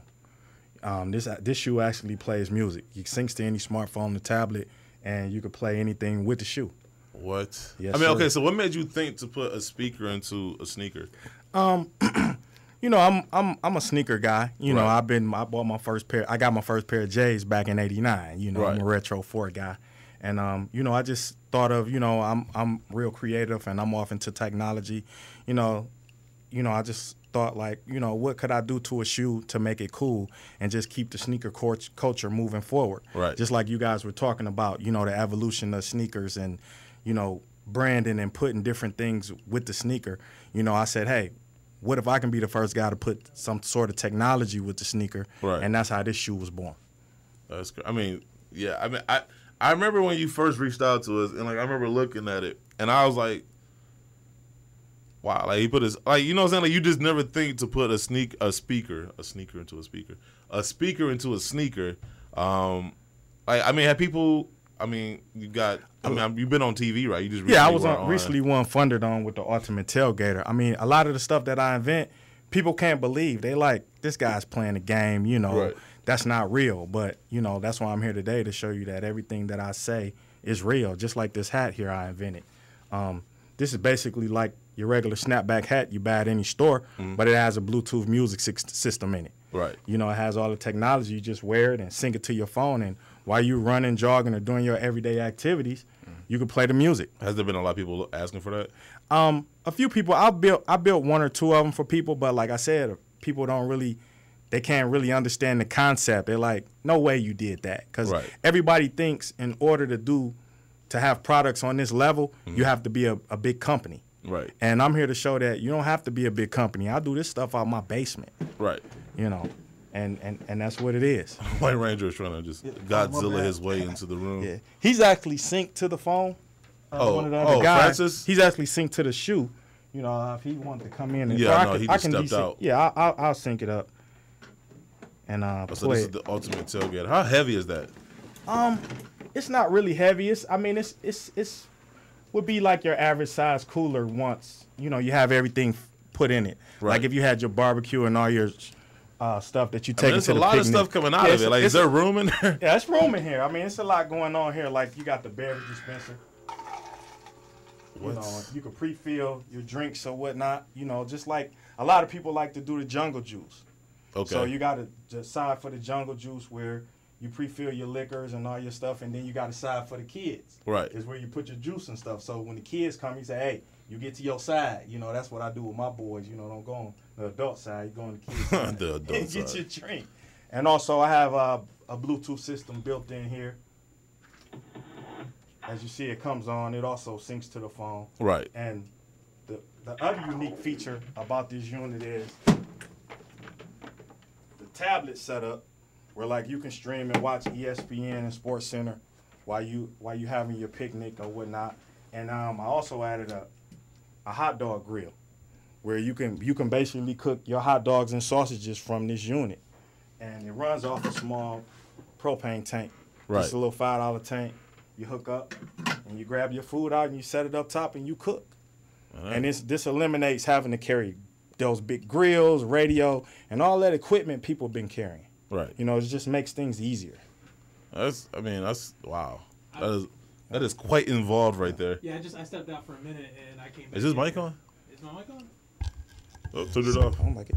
No, you good. No, you're Francis. good. My mic is. Oh. Uh-oh. Oh, what you do? I think I just. Yeah, I stepped Well, out good for a thing he's minute. an inventor. He can fix his microphone too. Yes, fix. I got it. No, okay. So, no. One thing I will say I noticed about a lot of your speaker additions to a lot of things. It seems like you have this infatuation with like glitter paint. Like everything has. You know, it's just about a show. You know, Okay. it's just presentation, just Right. catching people's eye, because most shoes don't have glitter paint and those high colors on it. So, Right. you know, these are all presentation pieces, you know, just to kind of catch people's attention Right. and bring them into and show them, you know, what I'm doing. Right. Yeah. I mean, you seen Francis? Yes. It's like, so have you actually worn these and actually had music playing? I haven't worn these. I have other pair that I wear. My brother, he actually has a few pair that has the music system in it that And he what are- wears all the time. What reaction do you usually get? people like, that's crazy, man. How did you do that? And it's just being creative, just taking the shoe apart and just trying to figure out ways, you know, to make it happen. Well, right. So I stepped out for a minute, so I don't know if this question was already asked. But you go ahead and sing. What made you want to start putting Bluetooth and stuff? Did it start with Bluetooth, or did you start with, you know, putting other things together and it just eventually got to Bluetooth and everything? Because like when we first came across your stuff on Instagram when you first reached out, I mean, Caesar went through your page and I was like, you know, there's been companies. There was a company called Fi-Hi that did speakers in a backpack that eventually got bought up by a company called High Fidelity. Right. And they upgraded from the aux to the Bluetooth for their backpacks. Right. And they put it in, backpacks, lunch boxes, and stuff like that. So it's like, you know, so this has already been kind of a thing that's been out there. But what made you want to put the speakers in, like, you know, almost everyday things? Because the stuff that they're selling is expensive. Okay. They got huge overhead. You know, a product like that might cost you $400 or $500. You know, to purchase. You know, with me, you can get some of my Bluetooth items for $50 or $60. Right. So, you know, it's about making luxury products for the everyday man. I mean, my first question, actually, when I saw those, was like the feasibility of it. Because, I'm just thinking in my head, okay, so it's like... I connected. You connected? Yeah, he's playing. Turn it up. Go all the way up with it. Oh, you can get louder? Super loud, yeah. Obnoxiously loud. Because I'm just... I mean, that was my first question when I saw it. I was like, okay, like, cool. Like, it seems like a cool thing, but it was like, but why? You know what I'm saying? That was my first question. And why not?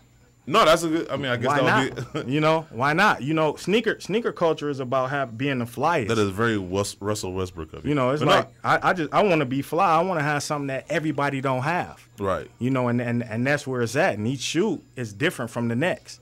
You know, when you say, like now, you go buy a pair of shoes, even if they limited, they still not limited because it's still over 1,000 people with them. Right. But with my products, it's actually a 101. Right. Even if you do have a Yeezy, it's gonna be a different color. You know you're not gonna have the same thing as the next man, and that's what's gonna make it valuable. Right. No, I get you. I mean, I'm interested to see, like, after this, you know, like, what response you get. I mean, because the user, but you didn't take the shoes onto the show. You took that. Yeah, I took this onto the show. Right, you took that onto the show. I'm interested to see, once people, like, see this, excuse me, and are aware of it, like, what response you get. Were there customizers that you looked at their work? Like, were you a fan of any specific customizer out there? I'm a fan of everybody. You really love glitter. I just like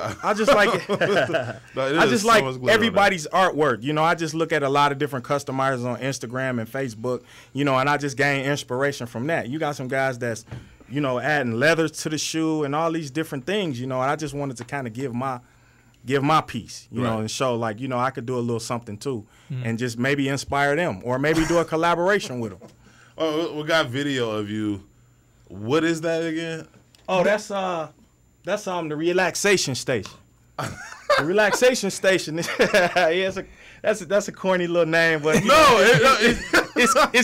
that's the reaction I wanted though. No, the because laughter. That's the first thing that went to my mind. I don't know if you watched Breaking Bad, but like that episode where he had the guy in the basement, and he put the collar around him. Oh, okay. Around the collar. That's the first thing I thought of. It was like, okay, he just broke free out of Walter White's basement. That's actually a collaboration with me and another friend named Corey. We call him CA. Yeah. And he came with this neck piece, and he's like, man, you know, can you put it in some headphones in there so when I'm traveling or when I'm hanging out, I could be relaxed. Right. So he brought the parts over to my house, and it just kind of evolved. I put the music system in there, and I also put a tablet and the tablet set up on there, so when you're on a plane somewhere, you could just hook up and watch TV. You get through TSA with that?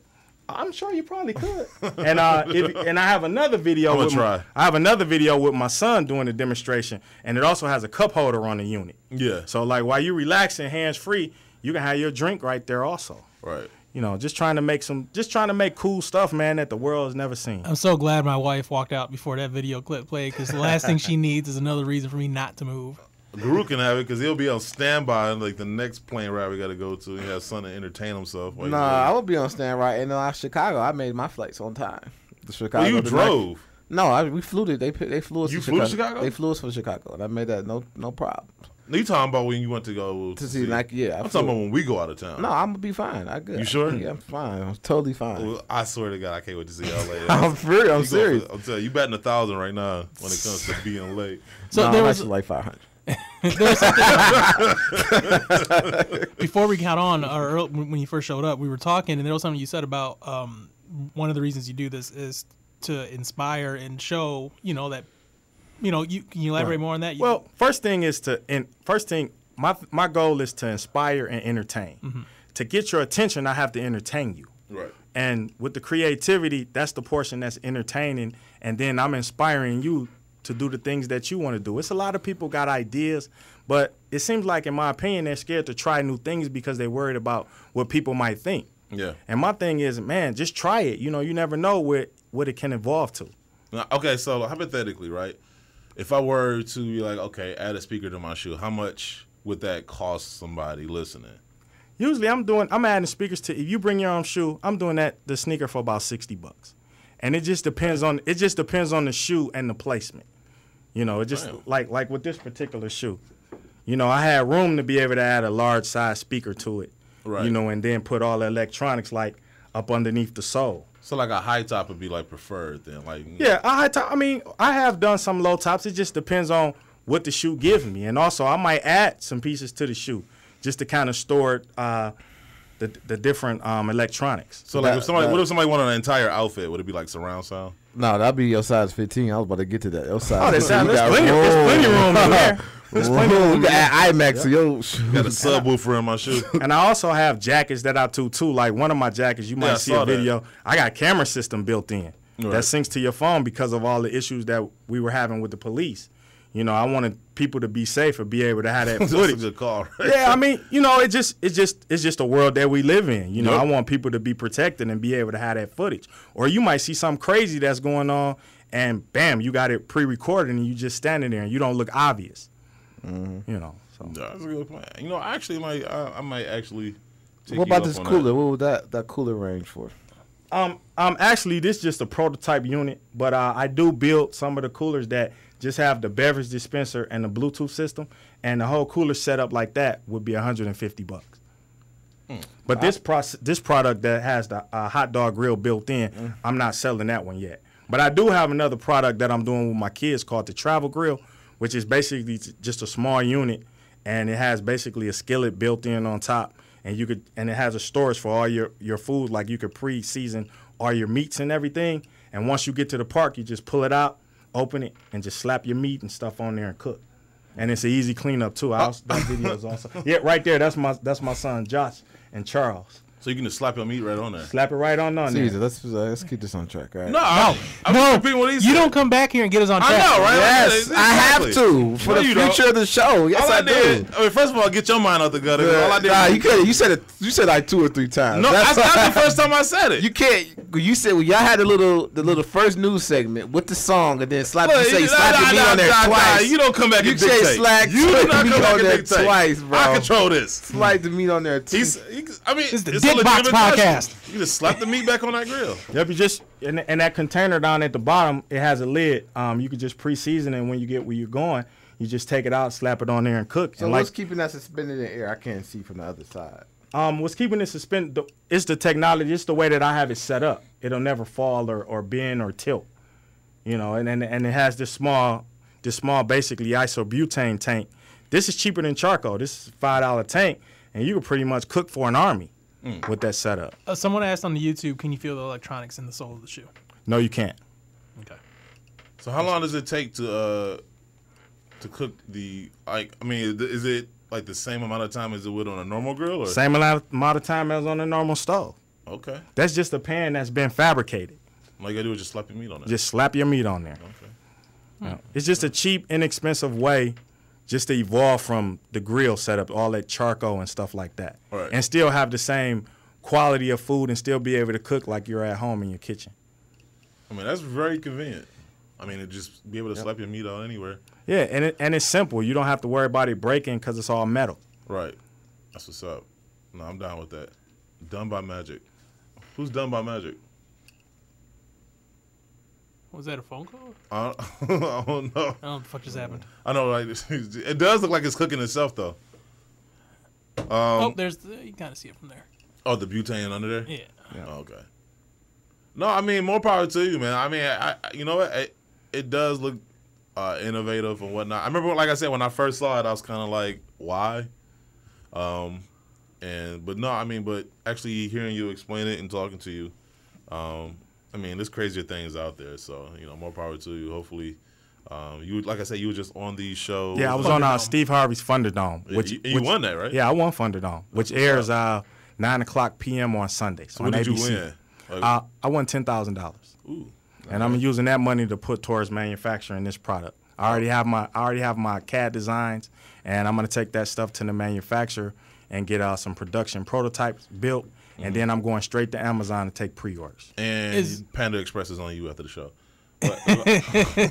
Now, so let me Shark Tank this for a second. Is this something that you would be opposed to selling the tech or the design out to someone like a Coleman or? Yeah, it's either keep it all in house. It just all depends what presents itself. You know, I would be in tune to license it because you know it's gonna cost a certain amount of money to get it into production. Right. But I think if I go to the next step and get a few production models complete, you know, it'll make it more attractive to Coleman and Igloo and all the other bigger companies. Right.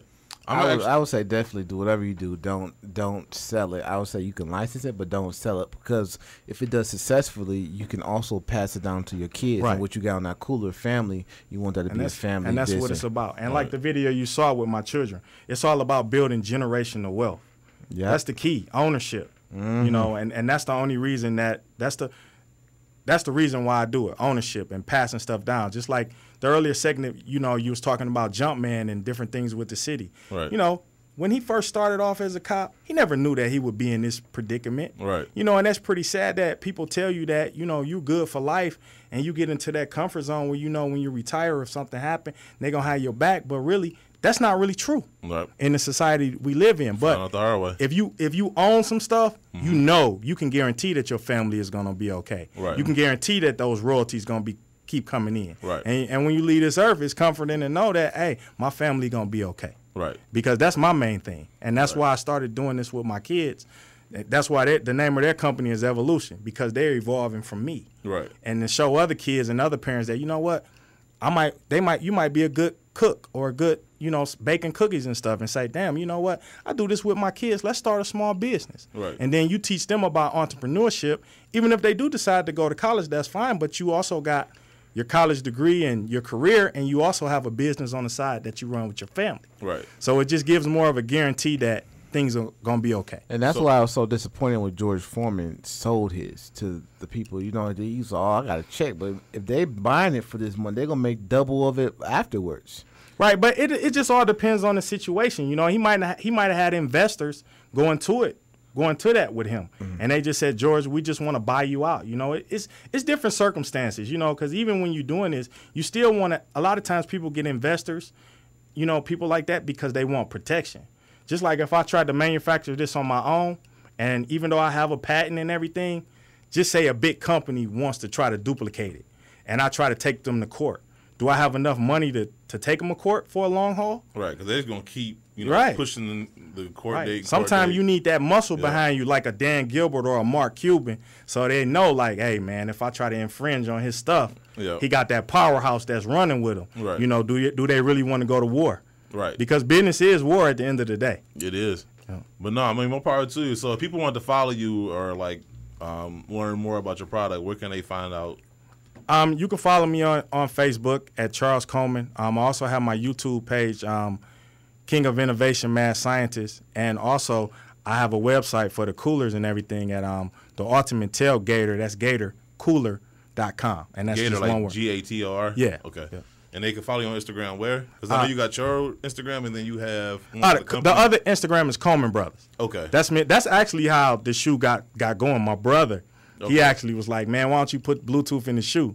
I was against it at first, but, you know, my brother, he got a lot of vision for a lot of different products. So I started doing it, and people started liking it, you know. Right. So shout out to AC, my baby brother, for, coming up with these ideas and kind of helping me with getting this thing going. I'm actually gonna get one of those. I'm gonna actually get one of my shoes with the speakers in them. No glitter paint though. Okay, no glitter paint. This glitter basic. paint. That's all basic. I have. But no, I'm gonna try to. I'm like in my mind. I'm trying to rack through all the shoes I got that I would like offer up to have a speaker in. I can't think at the top of my head. Here's a few business cards just to leave with you guys. That's what's up. Yep. Reach right out to me. Yep. But yeah, if you want to, follow Charles and what he's doing, and if you're interested in getting speakers added to your sneakers, why not? I guess like you just said earlier. Right, like, if you got light some up shoes, yeah. right? Because like now I got on a pair of light show up those, shoes. yeah, show he got a pair of light up with the spikes in it. Just something to do. They definitely get a lot of just attention. to do something And then cool. also with the cooler, you'll do the cooler. Yeah. So yeah, if the sneaker speaker system is not yours, but you want like a little cooler, and you could go to King of Innovation Mad Scientist. I got 100 YouTube videos, and it has a variation of different things that I've created, and you could just reach out to me, and we can see what we can come up with. All right. That's what's up. So shout out to Charles Coleman, innovator, mad scientist. There is this story. I know it's a hell of a segue. Do you have someone to be, or you want to hang out? I got some plans with the wife. All right, so let's get out of here. Okay, we're gonna take a break. Let's get a break. Get out of here. Beat it. No, okay. So we're gonna take a break and we'll be back with whatever season. Whatever this story about this FedEx driver. This is just bizarre. These look just as fresh as when they came out the box. Practice safe stunting and go to crepprotect.com and get your shoes some protection. You are now listening to the Sneaker Box Podcast, the voice of sneaker culture, bringing soul to the airwaves. It's your boy DJ Clark Kent, Brooklyn's finest, New York Giant, the ATF General. You are listening to Sneaker Box Podcast on sneakerbardetroit.com. So anyway, there was this story about a guy who, let me see, what is it? Adidas customer says that FedEx tried to steal their Yeezys. I know it sounds like Charles is building something. Actually, like as we're recording, he's building another invention. Yeah, in studio. You got it? All right, be easy, man. Be easy. Appreciate it. All right, so we got this Adidas. That's actually true. A couple FedEx drivers got fired because they were stealing. They were stealing shipment from stores. Like we'll come in, so you guys got 6 boxes. When next we were supposed to get 12. And the crazy thing about some of these boxes, I don't know why, Villa, Foot Locker, whoever else, where they label the boxes from the warehouse to the store, it says retro Jordans. So yeah, I don't know why they would label. That's just but then I think the Jordan boxes usually come if you're the FedEx guy. You already people kind of know what counts. You deliver enough of them, you start to recognize it. But yeah, an article written by Brendan Dew for Soul Collector, a user on Reddit named Crumpled Paper. Shared a story about his Zebra Adidas Yeezy 350 boost that conspicuously never showed up at his address. Crumpled Paper went on to say that the FedEx driver merely pretended to deliver the shoes. Per Crumpled Paper's account of the event, they were unable to track down the driver and call them out for not dropping off the package. Crumpled Paper, I don't know why I'm referring to him as Crumpled Paper, but that's his name, complains that Adidas transparent shipping methods are partly to blame. Apparently, the box in question had the style code plainly listed on the outside, a piece of text that anyone could easily Google and know that there are Yeezys inside. Here's Crumpled Paper's full account. First, let me start by saying that I am not trying to worry anybody expecting the zebras. Just want to share the experience I just had. I have a FedEx Delivery Manager account, which I highly recommend, with text message notifications. I just so happened to take the day off and was outside the front yard when I received a text saying my package was delivered. Now, typically, I get the message as the FedEx driver comes around the corner or is close by, getting ready to deliver. But about 2 minutes later, I see the FedEx ground truck drive by the cross street in front of my block, not stopping at all. Now, I assume maybe he left at the wrong my bad. I assume maybe he left it at the wrong address 1 block over, so I quickly hop in my car to check. Nothing there. So I drive down the surrounding blocks looking for the FedEx truck to try and see if I could speak to the driver. I catch up to him about 6 or 7 blocks away, and I get out calmly and approach him the passenger side and says, hey, did you deliver my my bad, I'm speaking too fast. and approached on the passenger side and asked, "Hey, did you deliver to my address?"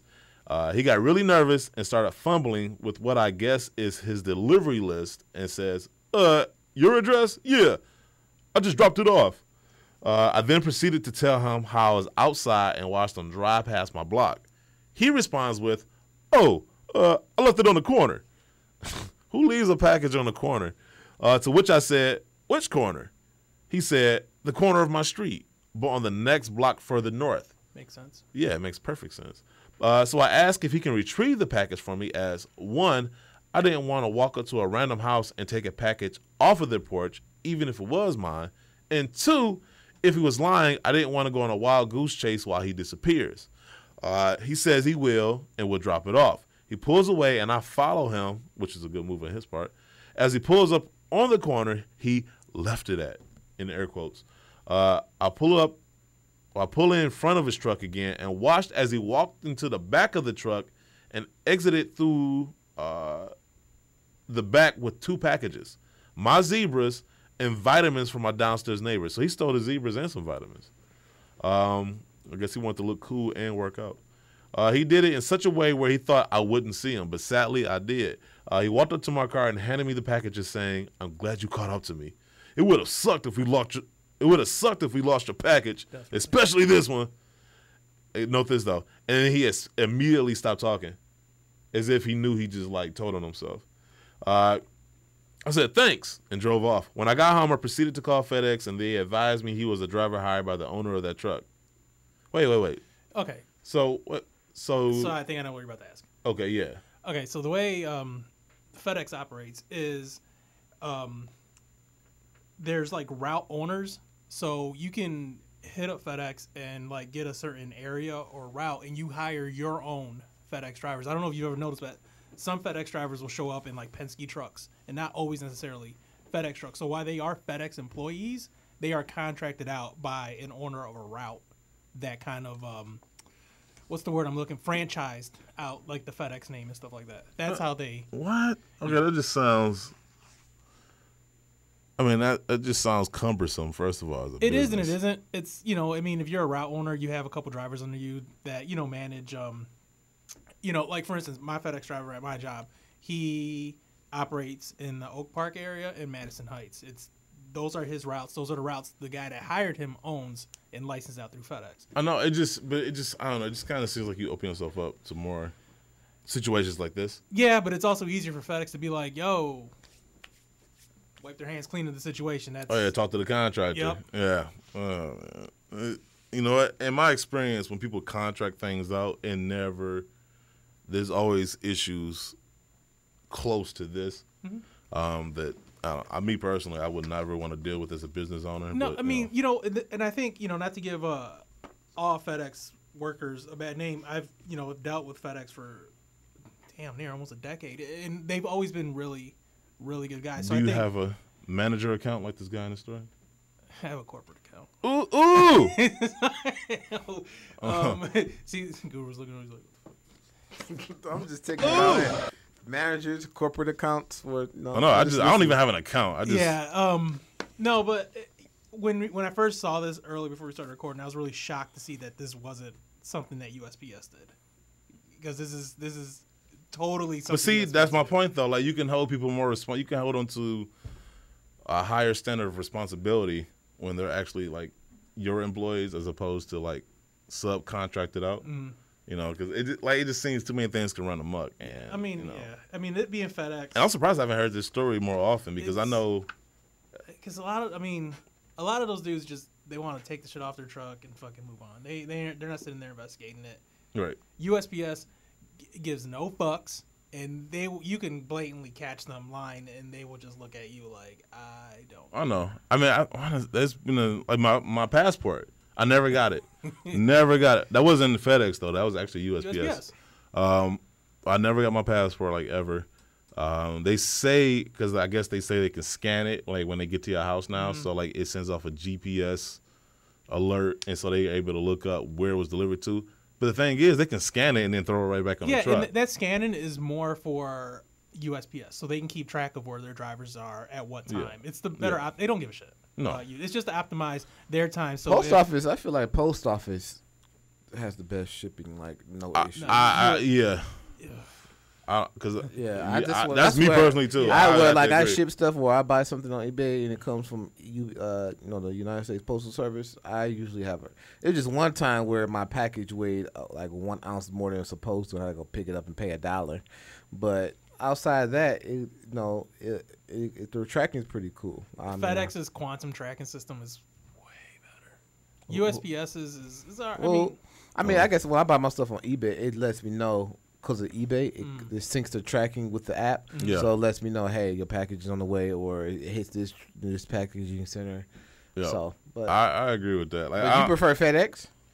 For some things, yeah. Oh, okay, because I just when I'm expecting something really expensive, I always hope it comes from FedEx. Why? Because I can get down almost to like within like a half hour when it's going to be delivered to my door. Yeah, with FedEx, and USPS will just be like, here's your fucking box and leave it on the porch and. I do hate that. Like that's why I always ask for them to add the signing confirmation. Yeah, and even if you got to take a claim up with USPS, doing it with FedEx is way easier. Is it? Yeah. Try to file a claim with USPS over fucking $100 and look at the hoops that you have to go through. FedEx is a form I haven't had online. that problem yet though. FedEx is a form online. You do a bunch of click.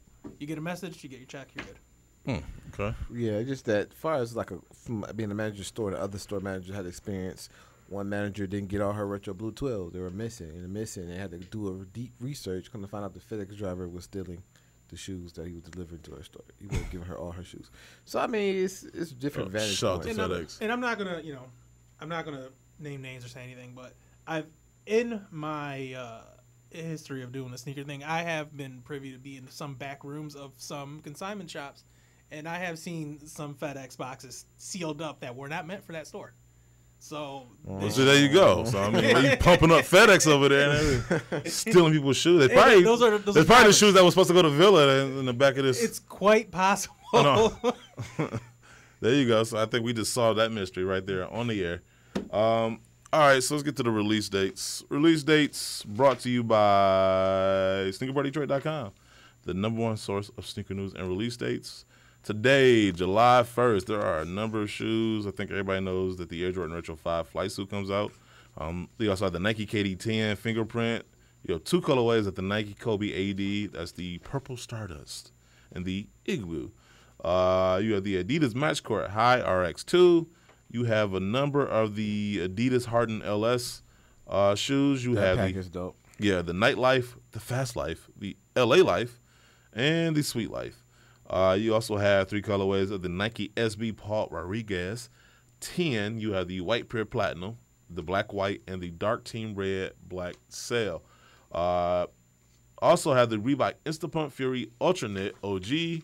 You have 3 colorways of the Jordan Trainer 2 Flyknit. That's the Black White, Hyper J, and Chicago. You have the the Nickel Smith Special Edition Adidas Skateboarding Match Court Slip Roses. The Nike Lunar Epic Flyknit Indiglo, the Nike Air Max 2 Uptempo 94 OG or Duke. You have the Nike LeBron Soldier 11 Bread, the Nike PG1 White Ice. You have 3 colorways of the Nike Lab Pocket Knife DM. You have the Black White, White Brown Black, and the Brown and Tan. You have the Nike Women's Air Force One Upstep High LX Glass Slipper, the Meta Sneakers Special Edition Asics Gel My that's sold exclusively at Meta Sneakers. You have the Adidas Skateboarding Lucas Premier Prime Knit coming in 2 different colorways. That's triple white and khaki. The Nike Lab Zoom Flyknit Streak Black Reflective. The Thomas Campbell Special Edition Nike Dunk SB High Premium. This one is being sold, or at least this version is sold in exclusive packaging and will only be sold at Atlas Skateboarding. It's 100 of them. Yeah, 100 pairs. Now, mind you, this is just the ones that come in the exclusive boxes. There will be a bigger release later on. You have the Dinosaur Jr. I don't know who that is or what it is. It's a band. Is it? Yeah.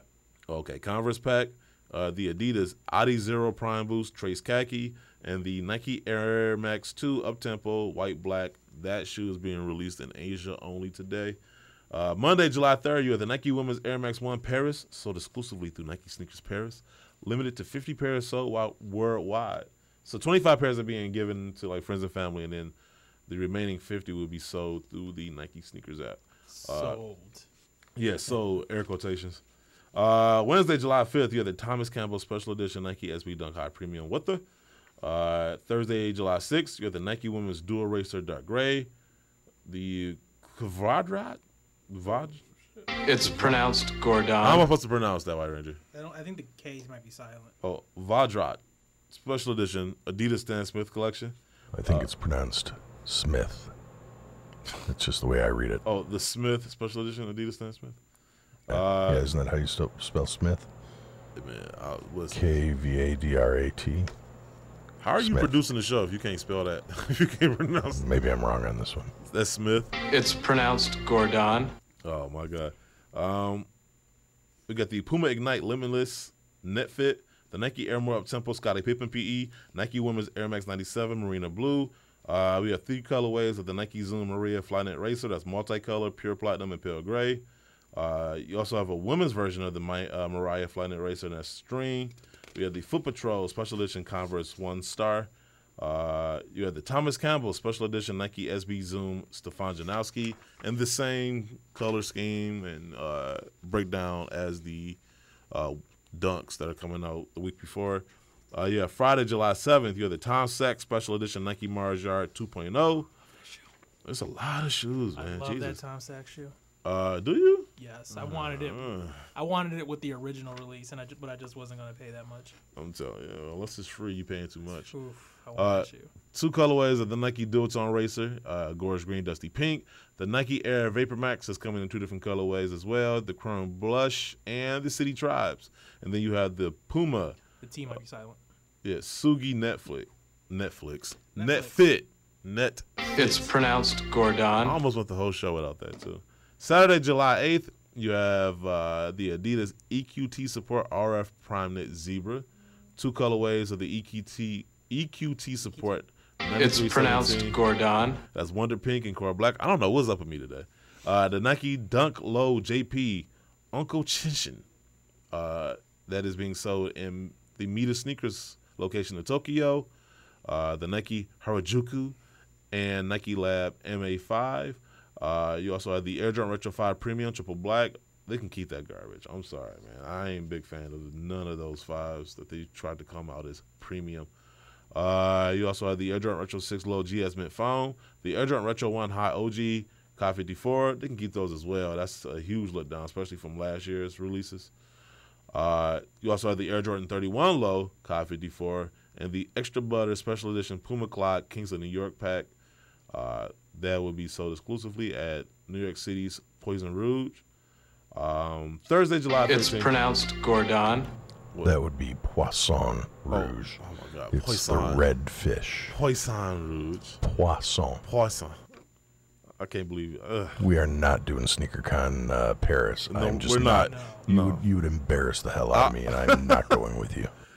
We would embarrass each other with you spelling Smith the way you do and me saying Poisson the way I do.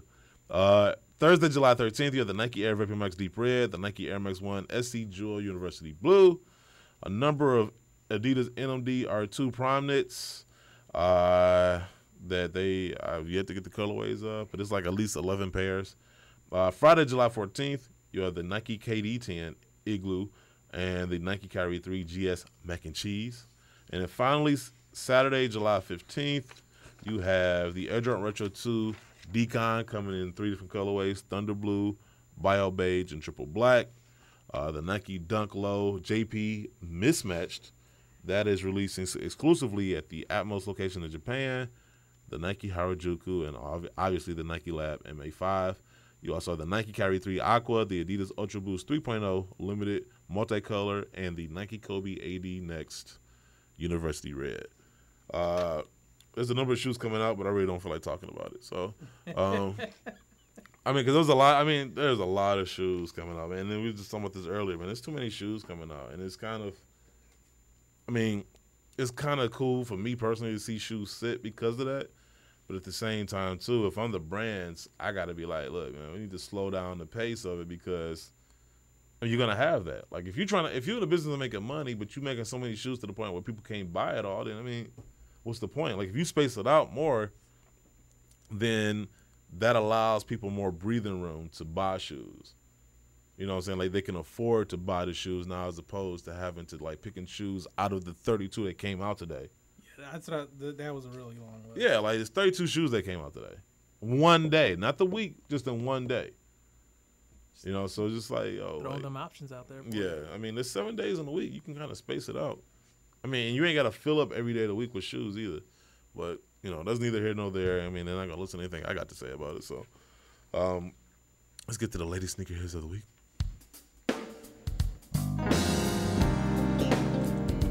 Yes, well, I'm still stuck on that slapping your meat on the griddle thing.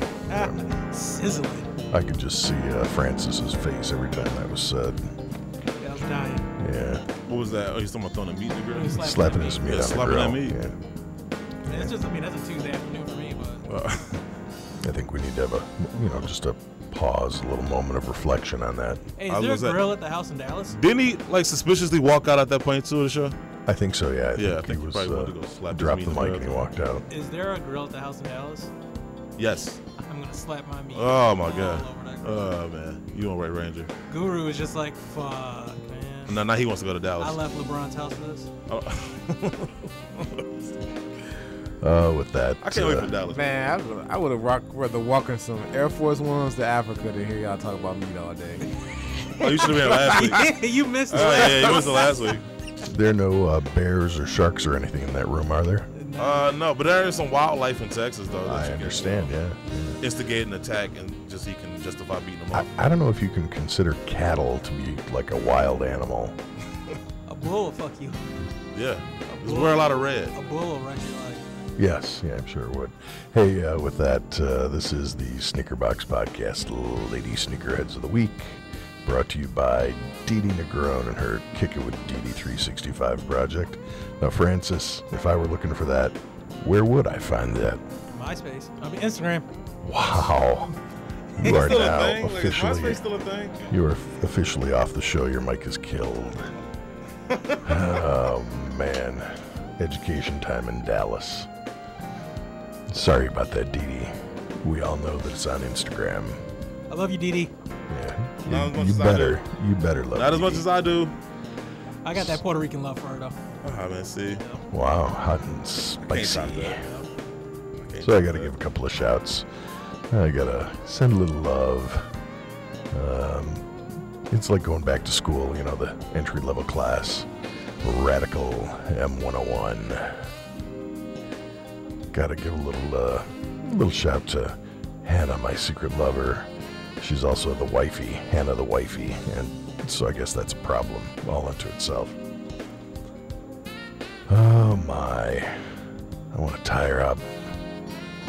Adventures of Taya. Nothing? Nobody? No, I'm just in the car right now. You're already gone? Yeah, thanks.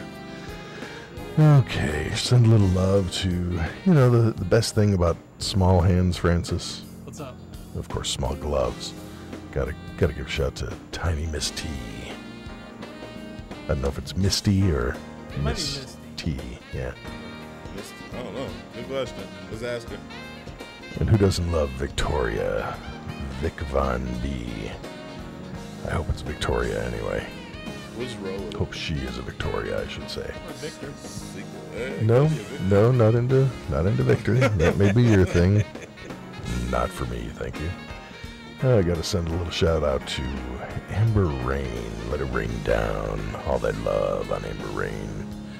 And last but not least, I gotta give a shout to Stephanie Page with 2 A's. I don't know how that is. Stephanie Page. Page. So those are this week's Sneaker Box Podcast, Lady Sneakerheads of the Week, brought to you by Dee Dee Negron and her Kick with Dee Dee 365 project.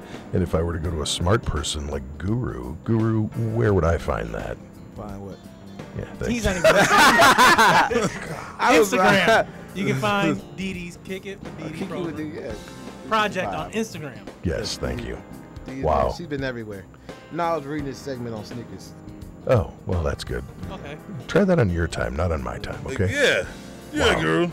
So, Damn. with that, I have no piece. I have no script. Oh, you know what? I am happy to have could do it with my Guru back best here because he is my sanity. That's all I'm saying, and that's really stretching. Does he realize we're about to put an inflatable doll in his seat last week? Oh, you were, yeah. Oh, yeah. But I will say this: next week we're not doing our show live. No, because we'll be in Dallas. we will be in the Big D. The other D. Man, yeah. Slapping Fuck our Airbnb. You know what? I'm about to go on this mini rant real quick. I swear I'll keep it short. Fuck Airbnb. Okay, so this what happened, man. Did we get the house? Did we lose the house? No, we got the house 2 times over. They charged me twice. That's what's up. Do we each get 2 bedrooms then? Man, it's like, is it 2 houses on the property? Like, okay, so I got the house the other day, and go about the rest of my day without checking my bank account because I really don't like looking at it. I just want to know my car is gonna work when I use it to swipe to buy whatever. Anyway, long story short, I go to get White Rangers tickets, and it's like decline. I'm like, why's it decline? Like, I'm thinking, okay, maybe because I made so many purchases, my bank will just automatically shut it off, thinking that somebody stole it. Yeah. So I call them and I'm like, all right, let's go through this whole process of turning my car back on. Yes, I bought all this stuff.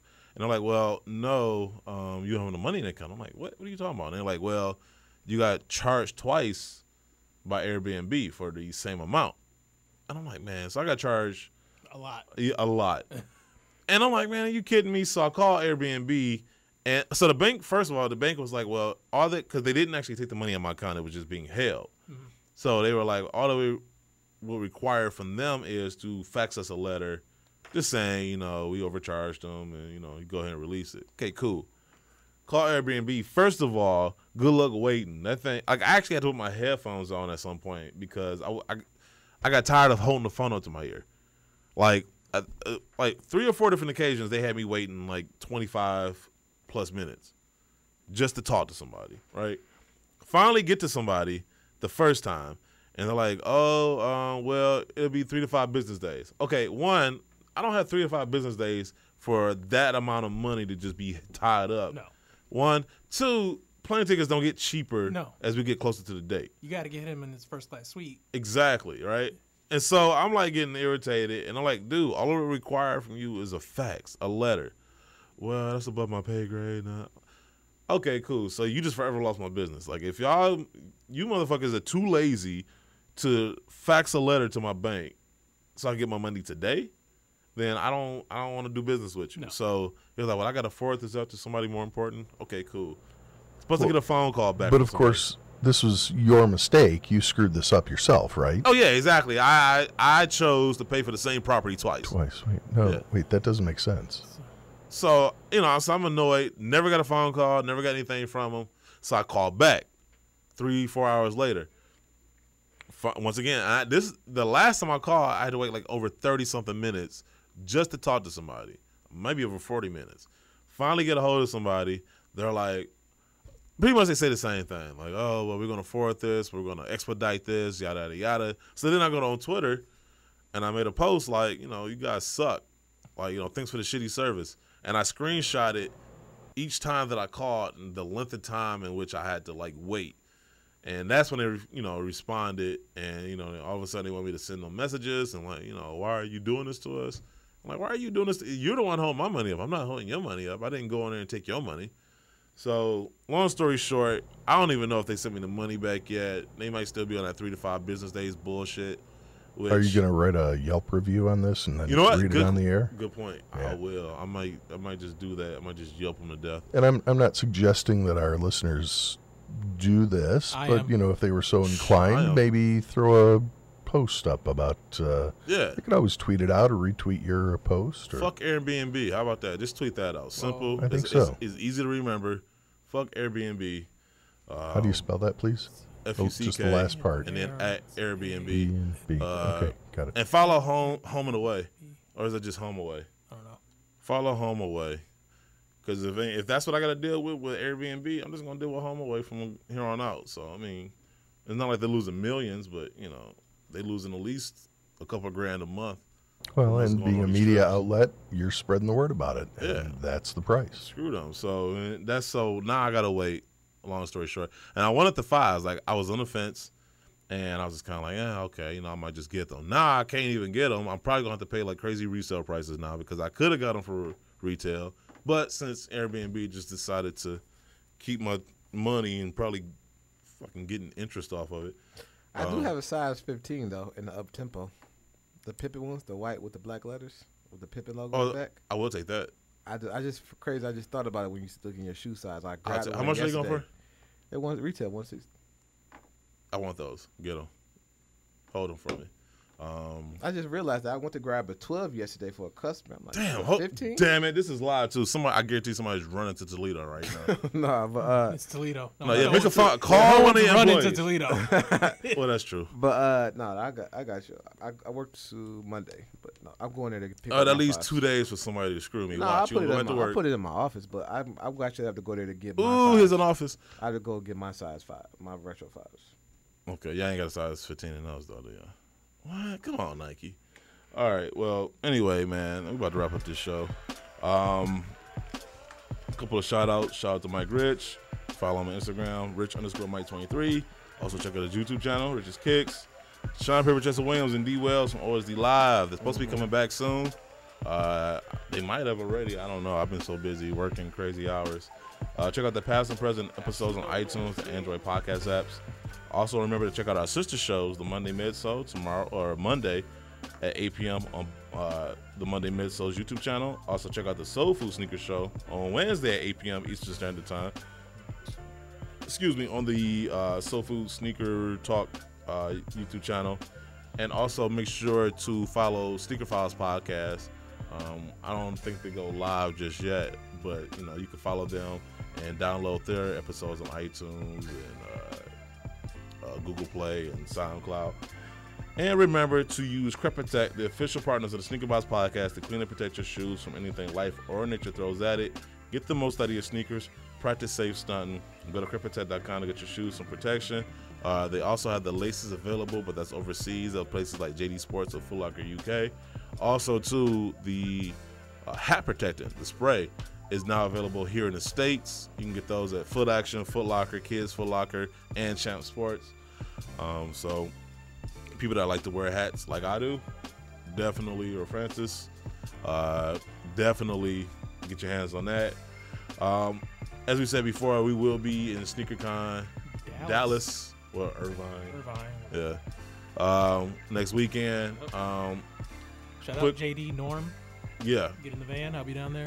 And crazy thing too, real quick, crazy story. So I bought Cops, the DVD, the best of Cops.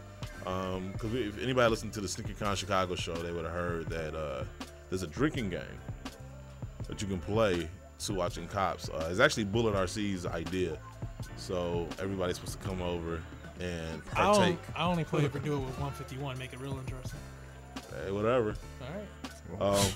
So anyway, so get you killed. Dallas. It ain't a party till you piss yourself.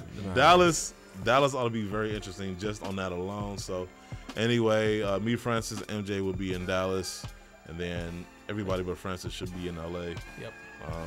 But listen. What? Isn't?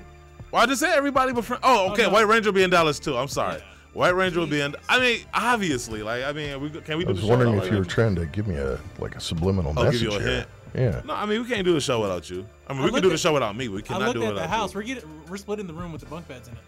Are you? Yeah, that's the plan. Who's getting the top bunk? Is it gonna be like Step Brothers where you jump on the bed and it just collapses?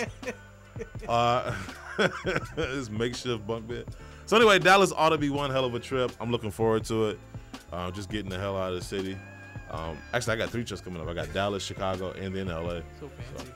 Ooh, I know, like in consecutive weekends too. So. I want to grow up to be like you. Yeah, right. I want to be like you. You talking about? You get to go to Australia. Did they speak on Hong Kong? Yeah, Hong Kong is the end of the week before Australia. It's the 26th of August. Yeah, the end of August. So are we going to do that? Are we going to do that? Are we going to do one of those? He's going to Australia. I'll be in Australia. I was going to do White Hong Kong, Ranger. I'm gonna get him covered for Australia. So I mean, if you want to put the money together for that, for your ticket. What about housing? If you want to put the money together, like No tickets. Like, how much is that ticket? Did you say you saw? 1,700. No, he saw one for 24. But that was to Hong Kong and Australia though too, right? So it might be a little cheaper. So yeah, it might be like. But once you get there, the hotels are fairly inexpensive. I'm going with my wife and my mom, so we're gonna post up and get a suite or something. So which one am I bunking with? I guess. It's like Sophie's Choice. Oh man. My you know, it'd be funny if like there's if this was a movie and they show the mom and then they pan over and it's the wife, only to reveal that you spooned with Francis the entire night. But no, so he's going to Australia. I don't think, unless Guru decides to like cough up the money for Hong Kong and go, we're not going to be in Hong Kong.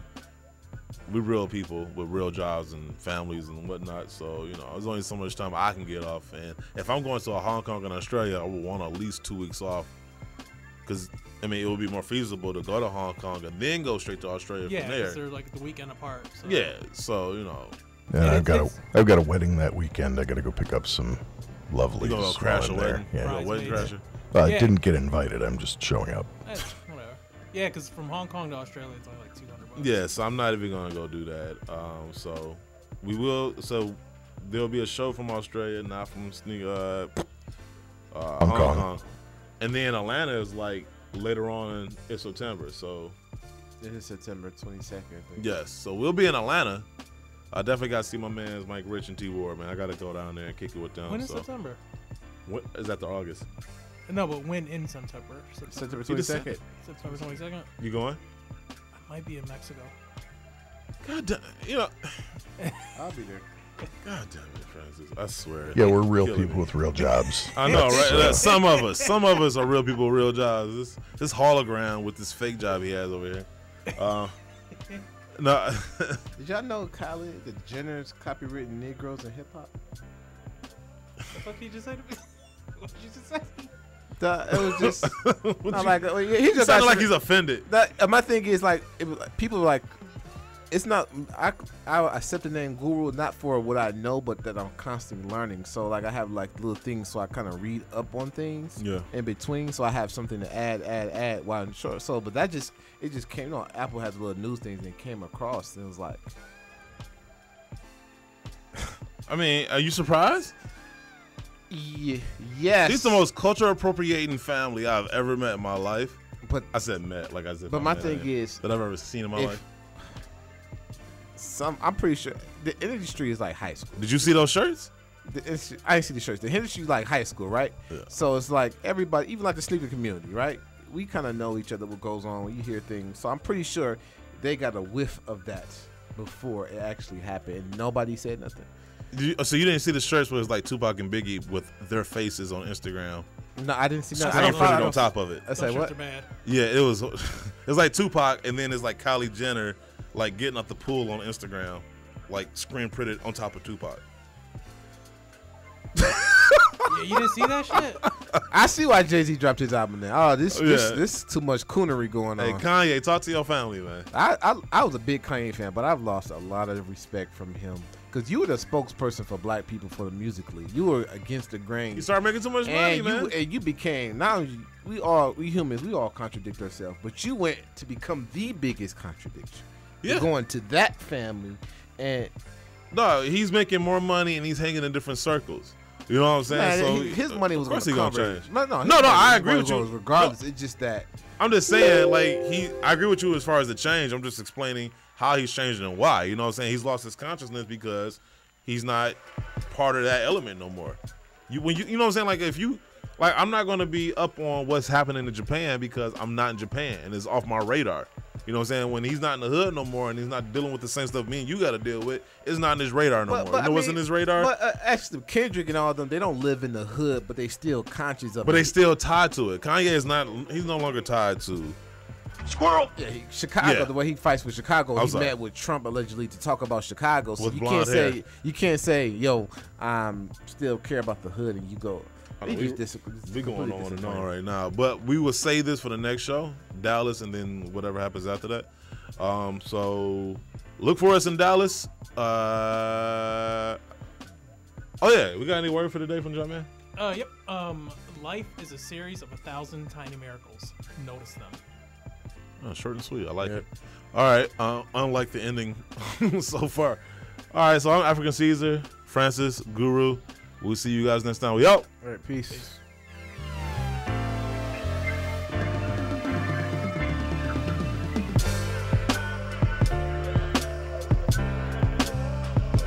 Sometimes a man can feel like how long his penis is actually important. But is it? When you boys measured your penis length, the truth is it doesn't really matter. What does matter is length times diameter plus weight over girth divided by angle of the tip squared, okay? When we are talking about penis size, we can't just use a tape measure. We need a scale and a protractor as well.